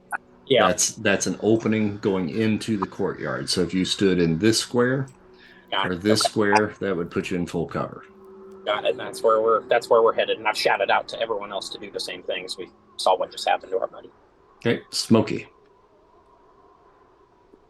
Smokey is going to, because he can't really see a figure or anything. It was just a glint of light, and then you got shot, right? Yep. Now, since you did see the glint of light, I can tell you a little bit more specifically, roughly where that was coming from. And it was just right in about this area. Do you see where I'm pinging right here? So just up and to the left of the tree. Yep. And you said that this wall provides cover? Yes. I assume you can see what I'm highlighting. Yep, here. I can see it. Okay. So he's going to run and then dash to get to the 60 feet to get cover somewhere up here. Okay. And just so all of you know, those of you that haven't played this before, dash is an action. So that is considered an action. So, Papaw, you did not dash. You just moved your regular. Correct. And I movement. made you next time. I was thinking that was something. I didn't realize that was something everybody had. I thought that was like a special thing for a 2nd. But that's Yep. No, you're in good cover there. So, you can still make an action if you need to. So you're basically holding an action at this point. Yes. Okay. I'm going to continue to do that for now. Okay. He's going to use his bonus action to use Empowering Chorus. Okay. And it looks like it would only affect Richard. Okay. But he now has advantage on his next attack or ability check until my next turn. Okay. And I guess that would go for anybody within 30 feet. And what is that called? Empowering Chorus. Okay. Yeah. So yeah, and I guess that's within anybody that comes in within 30 feet of me before my next turn. Okay. Simone. I'm going to move up to crouch behind the start of the stairwell. And I have an arcane barrier plan that I think I could enact to create a protective ward around myself for the duration of the battle. Okay. What's the name of that plan? It's Arcane Barrier. Arcane Barrier. Okay. So you gain resistance against one type of damage of your choice, while the plan is active. The resistance reduces the damage taken from that specific type by half. So you saw or heard a gunshot. Based off of that, my suggestion would be, I think it's piercing damage. Do I have to roll for that, or am I just enacting the plan? I think you just enact the plan. I don't think any roll is needed, but you have to spend 1 genius point to enact it. And then you also get a +2, just a general +2 to your defense. So whatever your base defense is right now, anytime I ask you what's your defense, add 2 to it. So that's stackable, basically. So if you look at what it says, you receive a +1 bonus to your defense at level 1. The defense bonus provided the arcane barrier increases to +2 at level 3. You are level 5, so you also get damage resistance against one type of damage of your choice, which basically means you take half damage if damage is being dealt to you. All right, so then we go one more. All right, so let's do this. Okay, Dana, Eliza. Okay. Right behind you, the bus is right behind you, and you hear a ping off of the bus as a bullet whizzes past your head. Okay. And then I believe it is your turn. I want to back to the unexpected in action, but I think I haven't moved. So expect the unexpected. When I enact this plan as an action, I prepare myself for every form of attack for the next hour. Defense bonus is +3, but are we level 5? Can you hear me okay? Yeah, I can hear you, but I think you're bouncing off of somebody, so I somebody's think got a so. No, it's speaker up or something. Frick, could you mute yourself? Yep. Thanks. Is that better? Yeah, It was Frick's. He was just picking up the voice. Okay. Yep. I was like, we're oh, used to it. okay. Okay, so your defense bonus then becomes a +4. Because we're at level 5, right? Right, so you have to spend a genius point, so make sure and take a genius point off. All you got to do is just click genius, and then it will take the point away from you. Oh, I see. Okay. Done. And Simone, I think... Oh, you've clicked it too many times, Simone. I don't know if I can give those back to you or not. You took it down to 0, so you should have 4. All right, and Henry is going to dive for cover. He's getting underneath the tanker truck and getting out of the way. And then with me having held that action, Mhm. I can I enact it now before it moves to Yes. Okay. Yep, you can. So what I'm going to do, because I know that where he was standing when he got hit, Mhm. and that they can obviously see him because they hit him. So what I'm going to do is, with full cover, I'm going to call on my divine light. Mhm. And I'm going to walk into the entrance there that you pointed to, like where I'm at now. That goes into that courtyard, like where I'm visible, right at that point. Okay, Mhm. that's what we're doing. So with the divine light, any enemy that can see me, once I roll it, I got to roll a successful DC 10 on wisdom. But any enemy that can see me has to do the frighten check on a D6. 5 or 6 means they're frightened. Gotcha. So that's a wisdom. So let's get back up here. No, we'll do it this way. +6 would be 18. So Okay. And then do they get a resistance to that at all? it does not say that. The only resistance they get is the D6. If it's 5 or 6, they're frightened. So I assume the resistance is if they roll 1 through 4, they're not frightened. If they're not frightened, they do have advantage against attacking me. Okay. If they end up not frightened. But Wisdom saving throw with a DC equal to 8 plus your strength modifier plus your proficiency bonus. Yeah. Okay, so what is your strength modifier? That is, I think, 2. Yeah, +2. 13. So they've got to roll 13. Oh, I see. Okay. All right. Misread that part, but still doing it. Okay, got it. I got a few of them. And then that's it for you, then, right? Yes. Okay, so we go back to the top for Asher. Asher, first things first, let's roll a perception check now that we have a little better view of the area. Okay, all right. So Got dirty 20. what you can see from your vantage point is hiding right up in this area here, just behind the little barrier that's right here up at the top of the steps. You see one dude back in that area right there. And then opposite of him, just up a little bit, right in here, there's another guy right behind the arch right here as well. Does either one of them have a sniper rifle? Can't tell. You can basically just see, like a shirt and like maybe like a bandana or what have you, but you can see a little bit of movement up there. They are also in about 3/4 cover. Okay.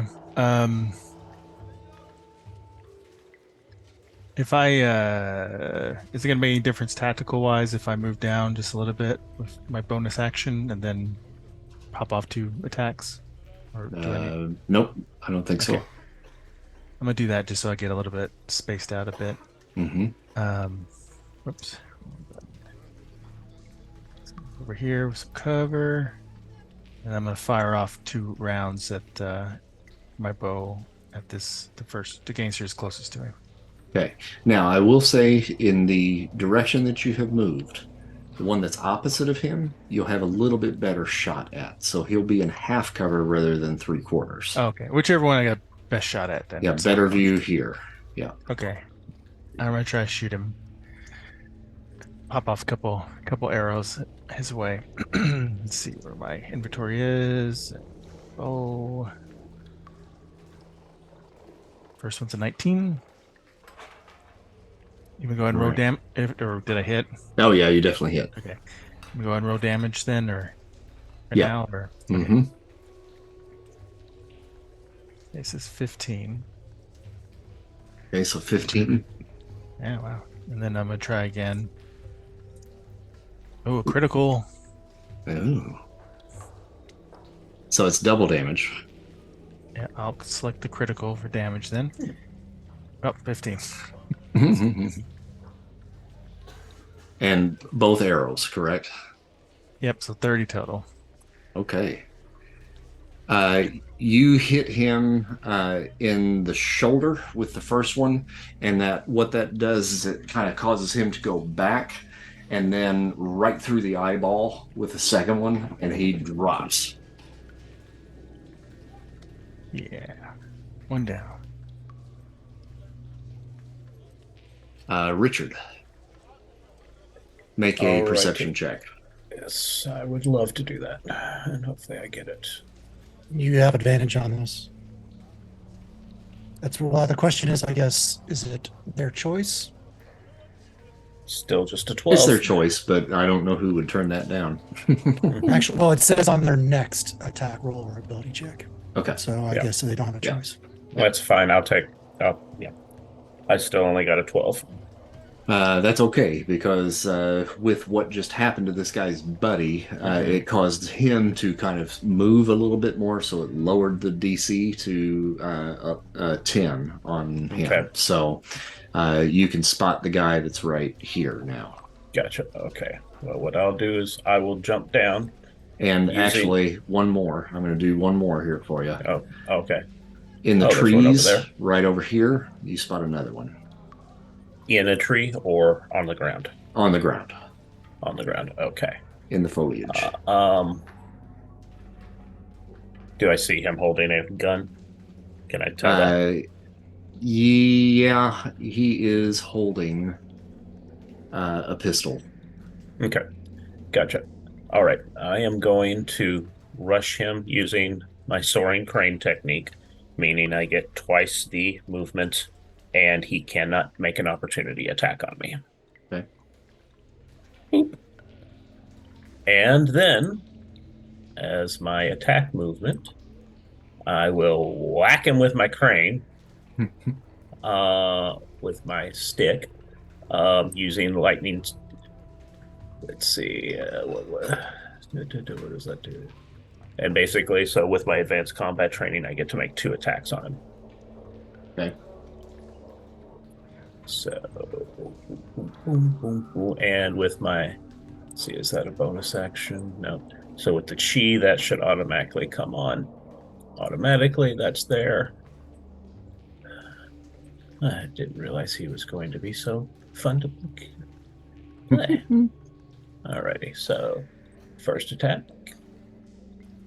Did that do anything? Nope, it didn't. Nope, didn't see anything happen.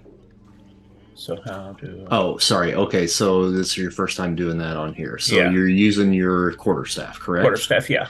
So if you look at you where it says two-handed and then the +5 just across from that, hit the +5. Gotcha. Okay.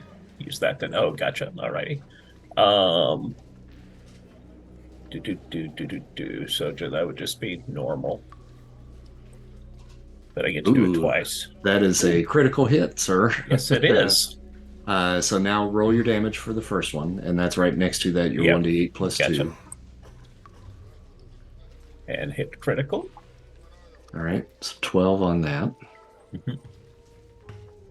And then roll again. Mm-hmm. That one missed. Okay. All right, so you did 12. Okay. And then as my bonus action, I am going to go into flowing stance. Assume a fluid and balanced stance ready to engage in combat at +2 bonus to your defense and gain advantage on dexterity saving throws until the start of your next turn. Okay, cool. All right. Since I'm standing right there next to him. Let's see about this guy. All right, so this dude saw his buddy go down, and he's going to pop up over the wall and take a pot shot at Asher. Asher, did you kind of duck back down after doing the bow? Okay. Yeah, I want to keep in my cover. So his difficulty is going to be 20 to hit you. Got a 22. All right. Damn it. The sharpshooter. And you're going to take 7 points of damage. All right. Pat Hall. Oh, you're muted. First of all, apologies, because when I was talking about this earlier and I was trying to look at the screen and do it from memory, I got Divine Light and Mark of Death mixed up. You did it right with the DC Strength and Mod and all that, but now I'm going to do the Mark of Death. Mark of Death, okay. That's what I'm thinking of, yes. So that's the one.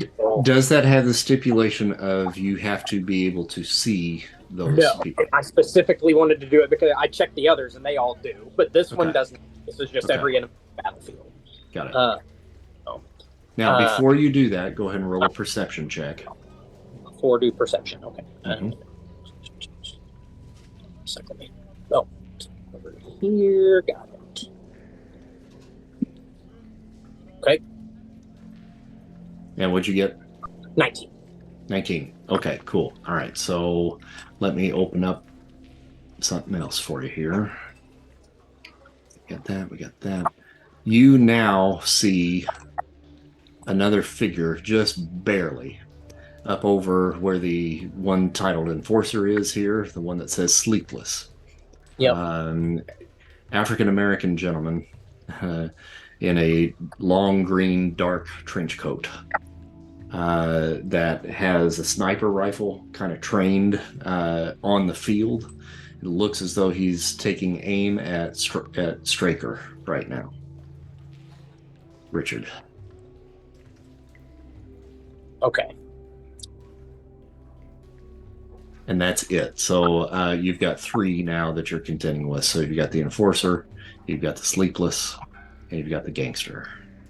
To the extent that I can do both, because Mhm. the mark of death affects everybody on the battlefield. Can that be done while I'm shouting out to Richard? To like my Yes. shouts.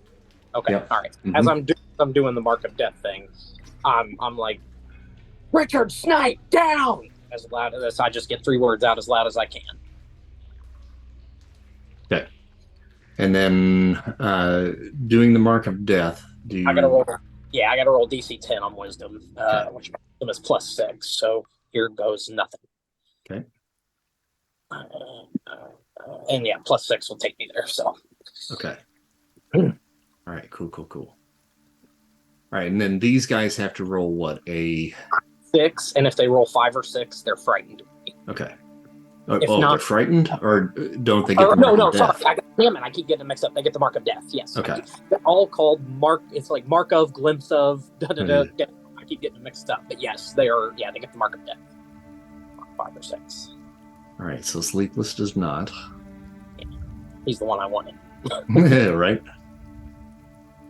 Enforcer does not. Give me one of them. Let me have a soul. Oh man. No soul for me. Okay. So that was your action. Do you have any bonus actions? I do not think so. I mean, that in and of itself, actually, I think is a bonus action. That's an attack action, or that yeah, one's an attack. Yeah, Oh, or yeah. an action. Yeah. Got it. In that case, no, unless Oh no, I'm sorry. I looked at the wrong one. So yes, that was a bonus action. So you do still have an attack action or an action left. Okay. In that case, would heading toward where Richard is that going to provide any cover from that sleepless kind of in that tree-ish area, or am I just bringing myself? I guess he's aiming at Richard, so I guess that's not going to provide any. Okay, all right. In that case, he's going to move back behind where he was, back into cover for the moment. Okay. And then hold. Now you could have moved in front of Richard, just so you know. That was within your range. Yeah. No, I wasn't concerned about range. I was more concerned about would it provide cover for the sleepless to not be able to see me as well. But of course not if he's aiming up. So, Gotcha. Okay. Backtrack. All right. We go to Smokey. He's going to keep doing his empowering chorus. So he's breaking into a sea shanty of sorts. He's going to move 30 feet still to have cover. What was the look I didn't move? I think I might be able to move it. Hey, look at that. Look at that. Hey, stop it. Oh, now it moved too far. I know, I'm moving it. It's Oh, gotta be above okay. me. There you go. Yeah. And then, is Sleepless elevated? It looks like it, right? Yes. Mm-hmm. And Straker and Enforcer are down on like the grass below Sleepless. Correct. Yeah, Got it. and So that's he's gonna about use us 16 feet up on Sleepless. Okay. But that's enough for my revolver. So I'm going to take a pot shot at them as my action. Okay. It's a 17. Do I have a... Oh, wait a second. Hold on. You're looking at a DC 20. 20. Yeah, 23. Cool. Damage? D10 plus 2. Got 7 points of piercing. You took him to 69. Lovely. And then do you have a bonus or anything? No, I did my bonus for my CG. Gotcha. All right. So the enforcer. Oh, did I make him visible? I don't think I did. Oh, yeah, I did. There he is. Okay. All right. So he, on his right hand, has, or left hand, he has a pair of brass knuckles. He's got the pistol in his right. He's got a pair of brass knuckles. He takes a swing at Richard with the brass knuckles. And what is your current defense? Mute. You're muted. No, I'm not. Did that add it on to it when I Oh, did it the flowing doesn't. It doesn't stance? matter. He Okay. crit failure, so it doesn't Gotcha. matter. So Okay. he takes a swing, and before he swings, he throws his hand back, and the brass knuckles just fly off, and then he whiffs it. Gotcha. So no more brass knuckles for him. They go off into the grass. Gotcha. To see if that Simone. automatically adds that on. Do I have to roll a perception to see what I'm shooting at? Right at this point, because of the action that is now going on, you kind of know where everybody is, so you don't have to roll. Okay. And Sleepless is still.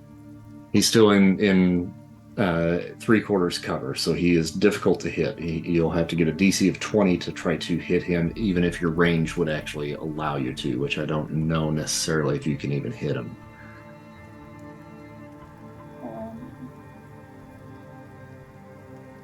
How far is this? 90 You've feet. been hanging out or running with each other for a while, right? Mm-hmm. So they would know that when I'm singing that if they get closer to me, they get. They get Okay. bonuses. Advantage. Yeah. Mm-hmm. Yeah. Yeah. Okay. Didn't know if I had to break into my song and say, "Hey, by the way," and then come back to the song. So I was planning to move a couple of feet over for a clearer shot. Oops, I'm just measuring things. And then use the longbow. Okay. So if you go into that yellow area that Smokey has put out there for you, so if you moved even right into here, that would give you advantage on that attack. So will that just be a two-handed attack? You're doing it with the bow. Yeah. I think it's always a two-handed attack, yeah. Yeah, so you'll hit the and +6 roll two-handed attack.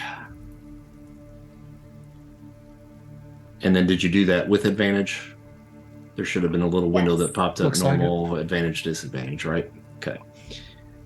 So you got a 22. Good. All right, so that's good. So now you're going to roll damage. There's normal and critical? Normal. It's just normal, right? Mm-hmm. 6. All right. So you clip basically like the side of his face with the arrow. So just barely nick him. Now, are those poisoned arrows? I think they are, aren't they? They usually are. Thought they were. Save that. I know my my pea shooter is poison. Oh, it's the pea shooter. Okay, that's what it was. All right. Okay. Option of poisoning the arrows or not. Gotcha. All right. So you clipped him, did some damage. And then do you have any bonus actions that you want to take? I don't know if you have any. It doesn't look like you do. Yeah, I didn't know. Okay. Okay. So from you, we go to Sleepless. All right. So he was taking aim at Straker. You clipped him. But I'm going to keep him on Straker, I think, because he's pretty determined. Ah. Oh, man, that's a crit, too. Mhm. Oh, buddy. All right, so damage. 24. Jesus. Ow, ow. Wow. Yeah, that hurt. So that blows through your shoulder Mhm. and exits out the back. Ow.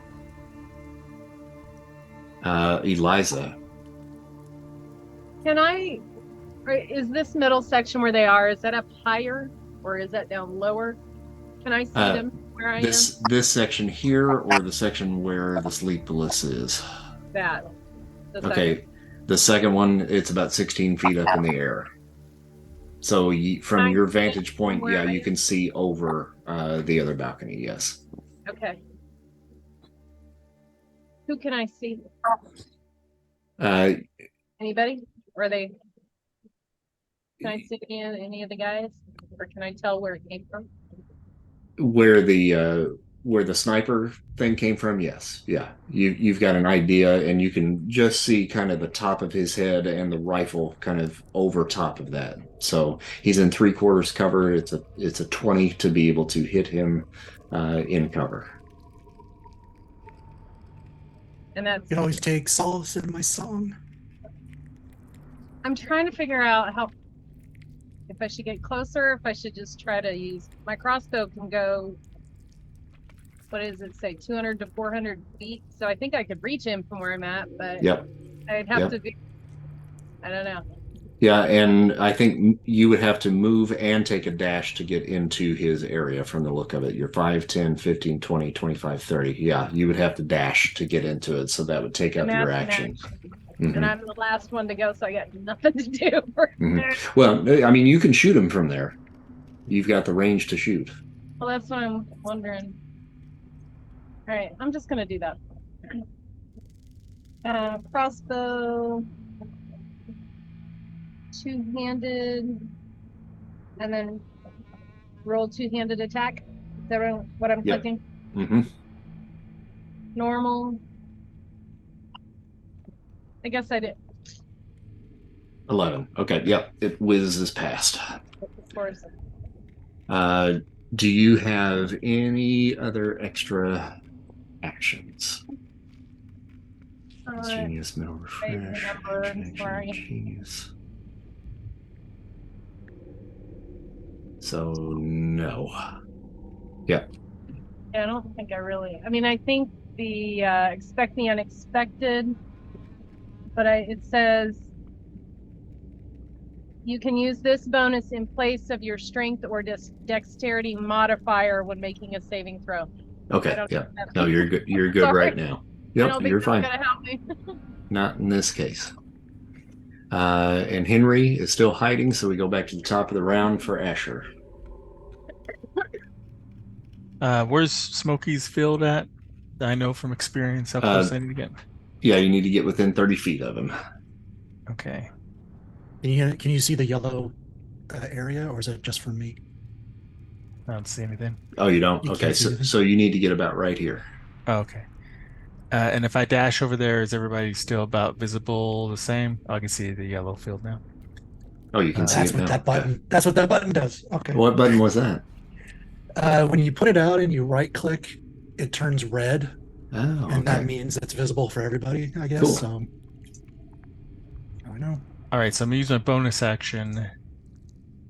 I'm gonna like hop up. I'm gonna flip up on the edge of the wall using my parkour and run with my arrows pointing out.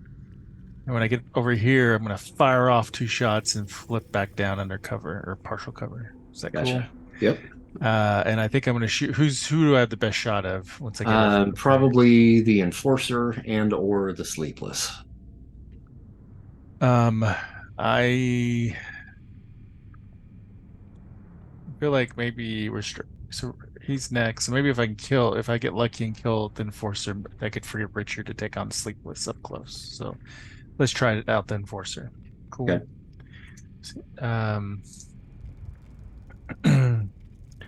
Let's see here. And I have advantage now to attack. Is that right? Because I'm in that Yes. field. Okay. Mhm. 26. 26. Yep, that'll do. Damage. 14. 14. Wow. Okay. I'm assuming he's still alive, so I can do my He second is. shot. Okay. Yep. Try my second Yeah. shot. 24 to hit. Oh, that Okay. second one is an advantage. It's just the first. Just the first, yeah. I'm sorry, what? Your attack, you only get oh. advantage on the first attack. Oh, not okay. Every attack. So I'll reroll then. All right. 21. There you go. All right. Damage on that one. And 8. 8. Okay. How's he looking? He's perforated. He has taken 2 shots, probably one in the shoulder, one in the upper thigh, which kind of causes him to kind of drop down to one knee. Right. I set him up for you to finish him off. All right, Richard, you can finish him off. It's you. How much is my wound affecting my movement? I don't know if it does. No, it doesn't. Okay. I may have to look into that, but I don't think that it does. Okay. I am going to soaring crane technique up to sleepless then. Now, are you subject to opportunity attacks? I am not. Okay. What? Soaring That's crane nice. technique, I am not suspect to attacks of opportunity when moving in this manner. Sweet. I know. I chose that one for a reason since I'm a hand-to-hand combat person. And I will take my boomstick and attack him twice. All right, first That's one it. misses. Second one. Well, That one hits. it's, do. 7. Alrighty. And then I will use my bonus action. Where was that?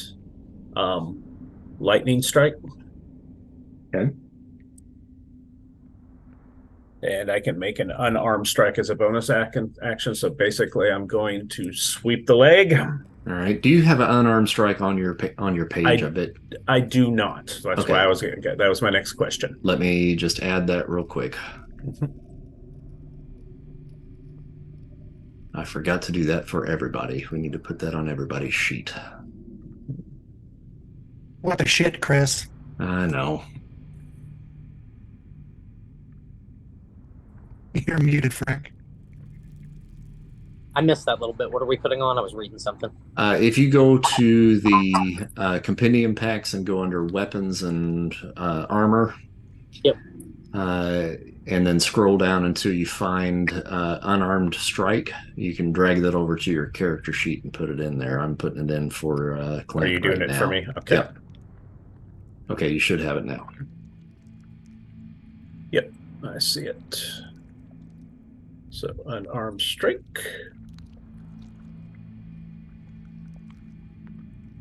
9. That's pretty good for an unarmed strike. Well, that's just my roll. Oh, that was the roll. Never mind. Yeah. Sorry, I thought that was the damage. Exactly. All right, yeah, so that does not hit. Right. Okay. All right, but you gave him a good whack on the side of the head.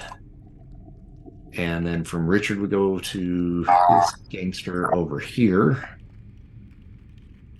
who is going to make a move down into this area right here, and is going to take a shot at Smokey. Are you crouched or are you standing up there? I'm crouched. Okay. All right, and then he's going to take a shot at Simone. How tall is this? That gate? Like we're on this walkway. They're below It's us. 8 feet up, and then you've got about 4 feet of cover with the The wall. banister. Yeah. Okay. All right, Christy, what is your defense? 15. 15. All right, so he takes a shot and misses. Papal. Okay, upon did I say muted? Okay, no. Upon hearing that, I pull out the 38 snub and go right back through where I was and see that gangster there and take a couple shots of my own. All right. I Now, do with is this advantage still then, Smokey, It's for his first one, yeah. for his first Until one? until my next turn, basically. Okay. just making sure, because I was about to do it too. So, and I am right when I say advantage is just rolling 2, right? Right. But it'll do it for you when you pull it up and you hit it. You can say roll with advantage or with disadvantage. So you're going to click with advantage. Okay, hold on a second. Oh, do it from the snub nose. That's right. Okay, got it. All right, here we go. Oh no. So if you look at pocket 38 pistol, you roll a one-handed attack. I found it. I thought I had to click the 38 pistol, but I found it. We're good. Okay. Roll with advantage. There it goes. 12. It misses. God damn it. And then do you have another one? Not another attack. I don't think I can do bonus action. Yeah, but... you do. You've got advanced combat training. When you take the attack action, you can make two attacks as part of that action. Oh, sweet. Okay, I had missed that. Thank you. In that case, I'm gonna keep trying to blast this guy for now. He's tried to hit one of ours, and he's getting too close. So okay. try the same thing here. You did not get my help on this one, though. Yeah, no advantage on this one. No advantage on this one. Thank you. Okay. Normal. Yeah. Yeah. Miss again. Yeah. All right. 2 shots fired. Sure, there's no karma. Mhm.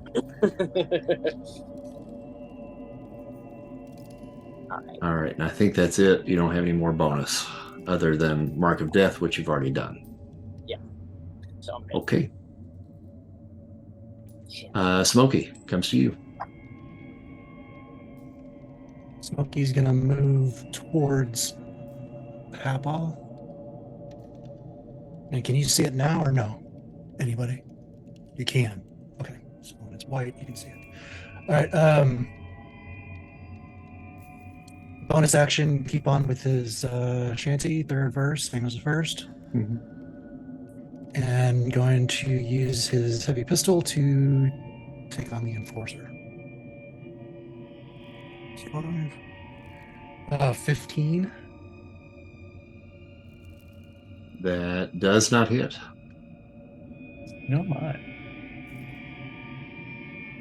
It'd be nice if that would affect, like, for me to get, like, advantage or shit like that. Yeah, it would, wouldn't it? Yeah.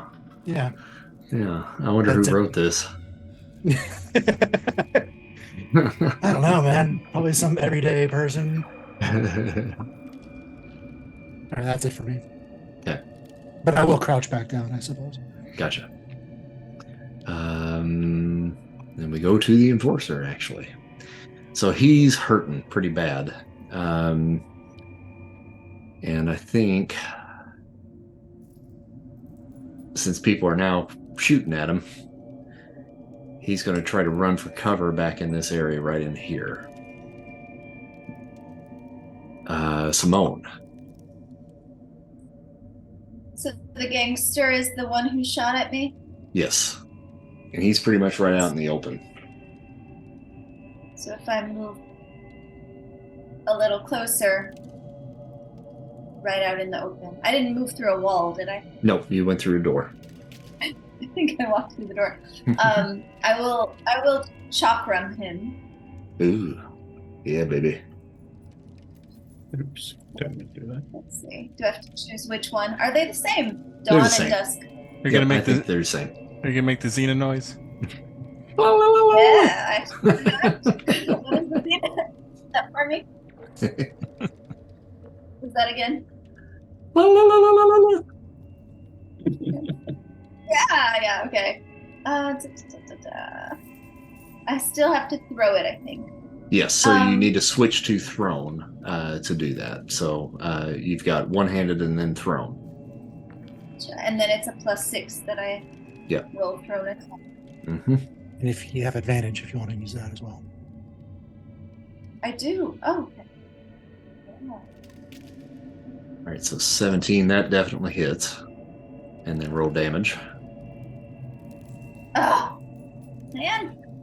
My damage rolls are not good. Yet. I always I forget nicked I him. can't do that. You did. You nicked him. Like Sleepless, I gave him an intriguing scar.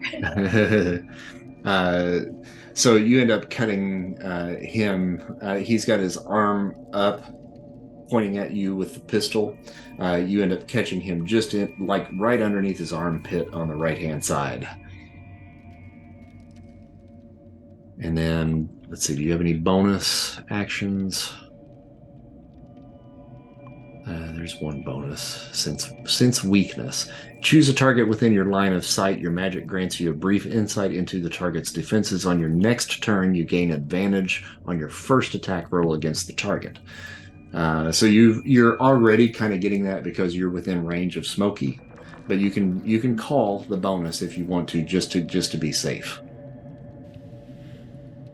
Yeah, I will do that. Just in case he has to take it down for some reason. Yeah, should I be rolling? Nope, you don't have to roll. You just say I'm going to take my bonus action, and next time you act, you're going to roll at advantage, even if you're out of Smokey's range. Okay. I will do And that. And the range also, my smokiness or whatever you would call it, also does advantage for ability checks, not just attacks. All right, so the sleeper, or sleepless, drops the sniper and reaches inside his jacket and produces a machete and swipes at Richard with the machete. That would not be considered an opportunity attack, correct? Correct. Okay. This is his normal attack. And he gets a 12. What's your defense? 14. Okay. He's going to do it again because he gets 2 attacks. And 14 on that one, so that one hits. Got a 10 for damage on that one. So he cuts you right across the stomach. Eliza. Right. I want to. How many squares can I go to get through the doorway there? You can dash and double that distance, and that would put you to 30, 40, 50. Yeah, to right Okay, where let's go. Papaw is, or just next to him. Yeah, you can go right next to Papaw right there. Because I can enact the. Well, first of all, first question. Sorry. Yep. If has it been an hour since I enacted my expect the unexpected? That was my first move. Oh no. Okay. All right. So if it doesn't say that it gets canceled if I enact another plan, but does that happen? Some of them I don't know if that one. No, I don't think so. Okay. All right. Well, I have the way of the wind, so I can kind of fly or run real fast, I think. Yep. There you go. I'm trying to figure out if I do that. That's my whole action, though. Yes. Or I don't know. Oh, so that doubles your dash. Yeah. So you could go another 30 feet. But does that just move me and then that's it? That's just going to move you. Yeah. Attack or anything. Okay. Mm-hmm. I could do a cupping motion with my hand and have you step into it and then hoist you up into it. I just don't know if that's gonna do. Trying to get closer, guys. I'm gonna fly over there and get real close to him, and then be the last one to go, and then they're all gonna shoot me as I'm flying through the air. Well, here's what I would advise: is aim if you can get there, come right here, because that'll put you in cover right there. Okay. So it'll make it more difficult for them to shoot you. All right. Well, I will do that then. That just came to me out of the blue. I just knew where to go. Okay. And do I have to roll for that? I don't think so. You have to spend 1 genius point to enact that plan. Okay. Oh, I'm already down to 3. Oh, because I clicked on it, it automatically took it off. Okay. Yep. And they're right here. Yep. Okay. All right. Ta-da. And then we're back to Asher. Sorry, this is going a little long tonight, guys. That's okay. Let's see here. I think I'm going crazy. I think I'm gonna use my parkour skills and my bonus dash. I don't even think I have. I don't know if, I'm not even sure if I have to use my bonus dash, but I'm gonna use my parkour skills to scale down and flip off the wall and run over to this gangster guy and attack him with my tomahawk. All right. Martial Now, arts does he get skills. attack of opportunity on you? I don't know. Does he? If he does, then I'm not gonna do that. Usually, attack of opportunity is when they exit. the When they area, exit. not- Okay. not got it. enter it. Yeah. Got it. Okay. So that's cool. I'm gonna do that, and I'm gonna whip out the tomahawk. While I'm doing all this, and attack. If I remember correctly, I think this is like the monk thing. I can attack, get a bonus. So I didn't use my bonus action dash because that's just 30 feet. Right. So I attack, use a bonus action for martial arts, and then attack again with my tomahawk. Does that sound right? Yep. Okay. So let's try out this tomahawk. See what happens here. Okay. 22, that hits. And that's 6, plus they have to roll Constitution for that poison deal. Okay. So that takes him down. Constitution. 14. What was that? Sorry, hold on. Let's see if they have to hit DC 15 to stop it, so they get poison damage then. All right, so that's how many points for? Yep. You want me to roll it? Oh, yeah. Okay. So that's 3 points of poison damage. And then the unarmed strike, I just realized with martial arts I have 1d6, not 1d4. Is there a way for me to update that real quick? Oh, Or we can just... Actually, I think I could see it if you don't mind me changing it. okay, yeah, no, go ahead, yeah. All right, let's see if that worked. Yeah. All right. Even assuming I even hit. Oh, okay. Yeah, that's a hit. So I hit him with the tomahawk, spin around, do a side kick on him, and then I'm going to try to hit him one more time with tomahawk and see. Okay. Jeez, I'm rolling really good. Okay. There's 10, and then I don't know if he takes another poison or not. Well, that's just one round. I don't think that matters. Okay. So you just go apeshit on him and just hack. Yeah, he shot me. Very angry. You take off his right arm completely, and he goes down. That's the arm he shot me with. Yeah. Richard.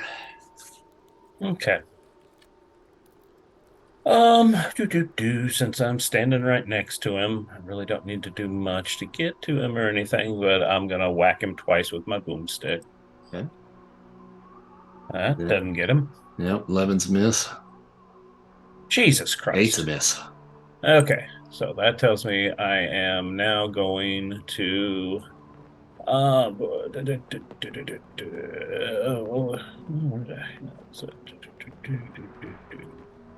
basically I'm going to use quickness to disengage as my bonus action. Okay. And no attack of opportunity for the disengage, right? That would be under normal circumstances, yes. But since I am a skirmisher, as a reaction, I can cause one opportunity attack made against me to automatically miss. Okay. All right. So you can do it if you want to, but I'm going to make it miss. He takes You a swing. disengaged. You disengaged as a bonus action, right? Right. Or an action, which means they that's- don't get opportunity attacks. Okay. Yeah. So Okay. he does Gotcha. take a swing, but misses. Gotcha. Okay.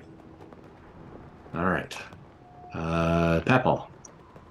If I move up my 30 feet, which is here, is Sleepless within 30 feet of me from that point? I think so. 5, 10, 15, 20. Yeah, he is. I will be using Glimpse of Death on both him and the Enforcer. And Okay. so it's going to have me make a insight check, which is +9. And I've got to hit 12 because there's 2 enemies on the field. If I hit that, then they can make a check against my insight.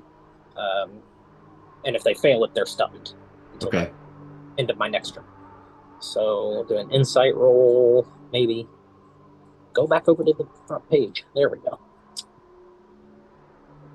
Yeah, that's going to hit for sure. And they make it against my insight and proficiency bonus, which is 12 total. So I think they've got to hit a 12. And do they roll wisdom? Yeah, they roll wisdom. Yeah, Okay. they've got to hit 12 or better on wisdom. Damn it. Come on. Shit. This guy's an asshole. And then do you have anything else? That was an attack action, correct? Or just regular action? Oh, you're on mute. You're on mute. Yep. Sorry about that. It was an attack action, so I can do a bonus action, right? Yes. Mm-hmm. I would like to attempt if I can, because the telepathy says I can attempt it on combatant. I just have it's a roll against each other. I want to try to establish a psychic link with the Sleepless to figure out what the hell this thing is. Why it's what's going on here? Why is it attacking us? Little cuddle bear. Well, this is communication only, so you can only talk to him. You're not reading his mind. Right. If I mean, I'm going to straight up ask him, is what I mean. Okay. I mean, I won't be able to just know, but I'm going to at least attempt the ask and see if we can discern motivation. Mm-hmm. Inside again. All right. Side. Don't fail me now. +9. Yeah, that should do it. And then he rolls. Damn it. There you got a 20. Now, what is with this guy? It's a lack of sleep. It's made him crazy. It's like he's on bath salts. I think Asher just read his mind. Right. All right, we go to Smokey. Can I drop down? Like, what is it, 8 feet, you said? Yeah. Mm-hmm. So I'd like to drop down and what kind of cover is available in this area? Like, I don't know. Is that a bush that I could hide behind, or is... Okay, doesn't matter. I'm going to move. You make an acrobatics check to jump off. 17. Okay. Yep, no problem. Then I'm going to use my bonus action to continue my shanty, and then I'm going to take my pistol and shoot the Enforcer. Okay. 15. Misses. Okay. The Enforcer is going to return fire at this point. Yay! Got a 17. I assume that hits. My defense is 17, yes. Oh, well, yeah, it's 17 to 17, right? Yeah, they Mhm. would. 4 in damage on that one. Simone. May I use the bonus action of sensing weakness against Sleepless? Yep. Oh, but you called that already, I think, but we just didn't say who it was going to be. So you've got it. So you basically have advantage on an attack against him. It says I can have a brief insight into the target's defenses. What would that mean? Well, basically, it just gives you advantage on your next roll. So you're just kind of spotting a potential weak point on him, and basically, kind of what you're looking at, what you can see is, he's basically wearing no armor. So, I mean, he's fairly open right now, and his attention is certainly not on you. So he's not going to be able to dodge, probably. So it just gives you the advantage to be able to hit him. So when you make your attack roll on him, then you get advantage. One arrow. So All right, low. 1 arrow, 23. That definitely hits. Go ahead and roll damage. Yeah. 10. All right, good. Dodge that, basalt. All right, so that one sticks him in basically right in his shoulder, in his right shoulder there. So you've hit him, done a little bit of damage there. After that, we go to the sleepless. It's his turn. He did drop the sniper, and he is going to 1, 2, 3, 4, 5, 6, and come pretty close to Papal, but it doesn't quite make it exactly to him. Or can he? Hold on, wait. He was right here. 1, 2, 3, 4, 5, 6. Oh, yeah, he can cut it. All right, Papal, put your dukes up. He's coming down with a slash with the machete. Okay. Do you just need my defense? Yeah, what's your defense? Is 14.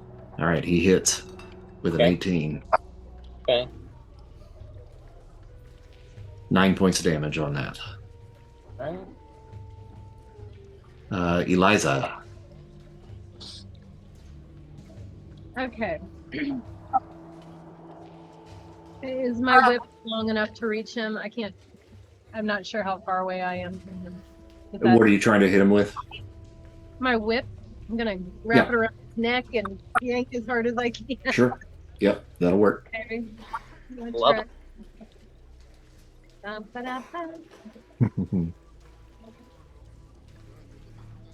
Oh, finally got 22. Okay, yep, that's a hit.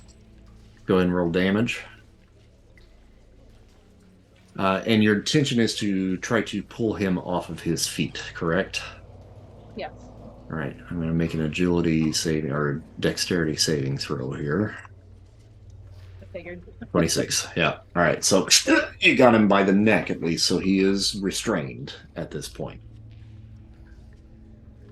And then from there we go back to Asher. Who's restrained? Was it sleepless or okay? Sleepless. Sleepless. Yeah. Whoop. He's not prone. There we go. And what's that do to someone when they're restrained? It's.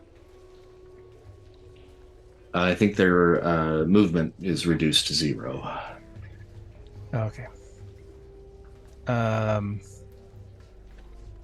Do we take prisoners or okay? What's the norm of our group? I think we're setting that norm right now. You tell me. We're not cannibals yet, right? Not yet. Want to make sure. Okay, good.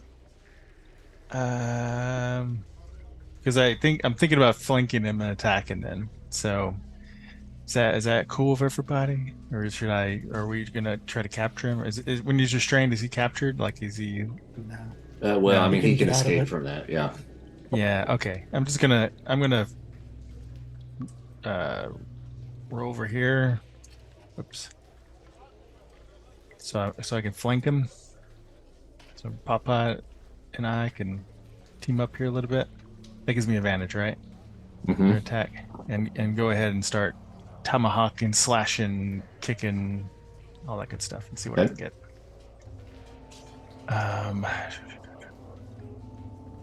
At advantage, right? So That's a hit. At 25. 10 damage. and he has to roll against that poison. Okay.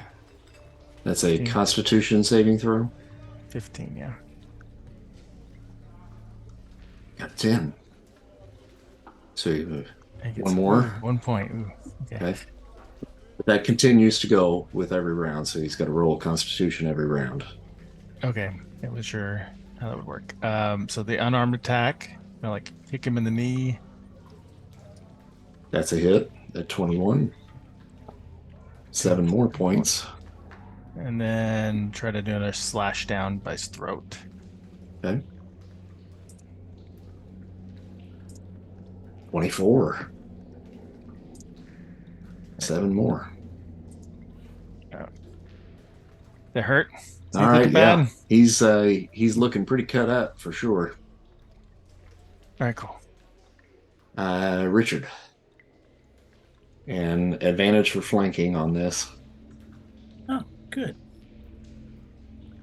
Is that the way Heroes works? Hmm. Is that the way Heroes works? Because usually you have to be opposite each other. Oh, opposite? Oh. Yeah. Okay. That's right. Forget about that. But he would have But advantage on he his is first restrained attack. anyway, Yeah, he's too. restrained, yeah. Okay. We're just piling on top of him. Yeah. That's a hit. Oh, I'm singing a song about it. You're going to sleep today. It ain't Seattle, but you're going to sleep. 6 damage. Okay. Oh, damn it. Keep forgetting I can't do that. Okay. And the second one? Yep. That's a hit at 19. And that's with the staff, right? Yeah, that was with the staff. Okay. And then since he is prone... Now, are you adding your chi to that or no? No, I have to call that. You have to call it. Okay. Yes, as a bonus action. Okay. But as my bonus action this time, I am going to do an unarmed strike. I'm going to kick him. Okay. Because I don't like him. Oh, critical. Where did you kick him? In the testicles. In the testicles. All right, so you hit him whack with the staff, and then just come up with a kick to the groin, lifts him up off of the ground, flipping him over the banister of the stairway right behind. The whip is still around his neck. It pulls Eliza forward, who digs her feet into the banister on her side, and you hear his neck snap. You got a song for that, Smokey? Papa, it's your go. Give me a moment. I'll come up with something. Oh, you're muted again there. I just noticed it. What kind of mood is this enforcer in right now? Dude, panic. Great. Okay, so we'll use that. I mean, is he still armed, I'm assuming? He is. Okay, I will keep my pistol trained on him.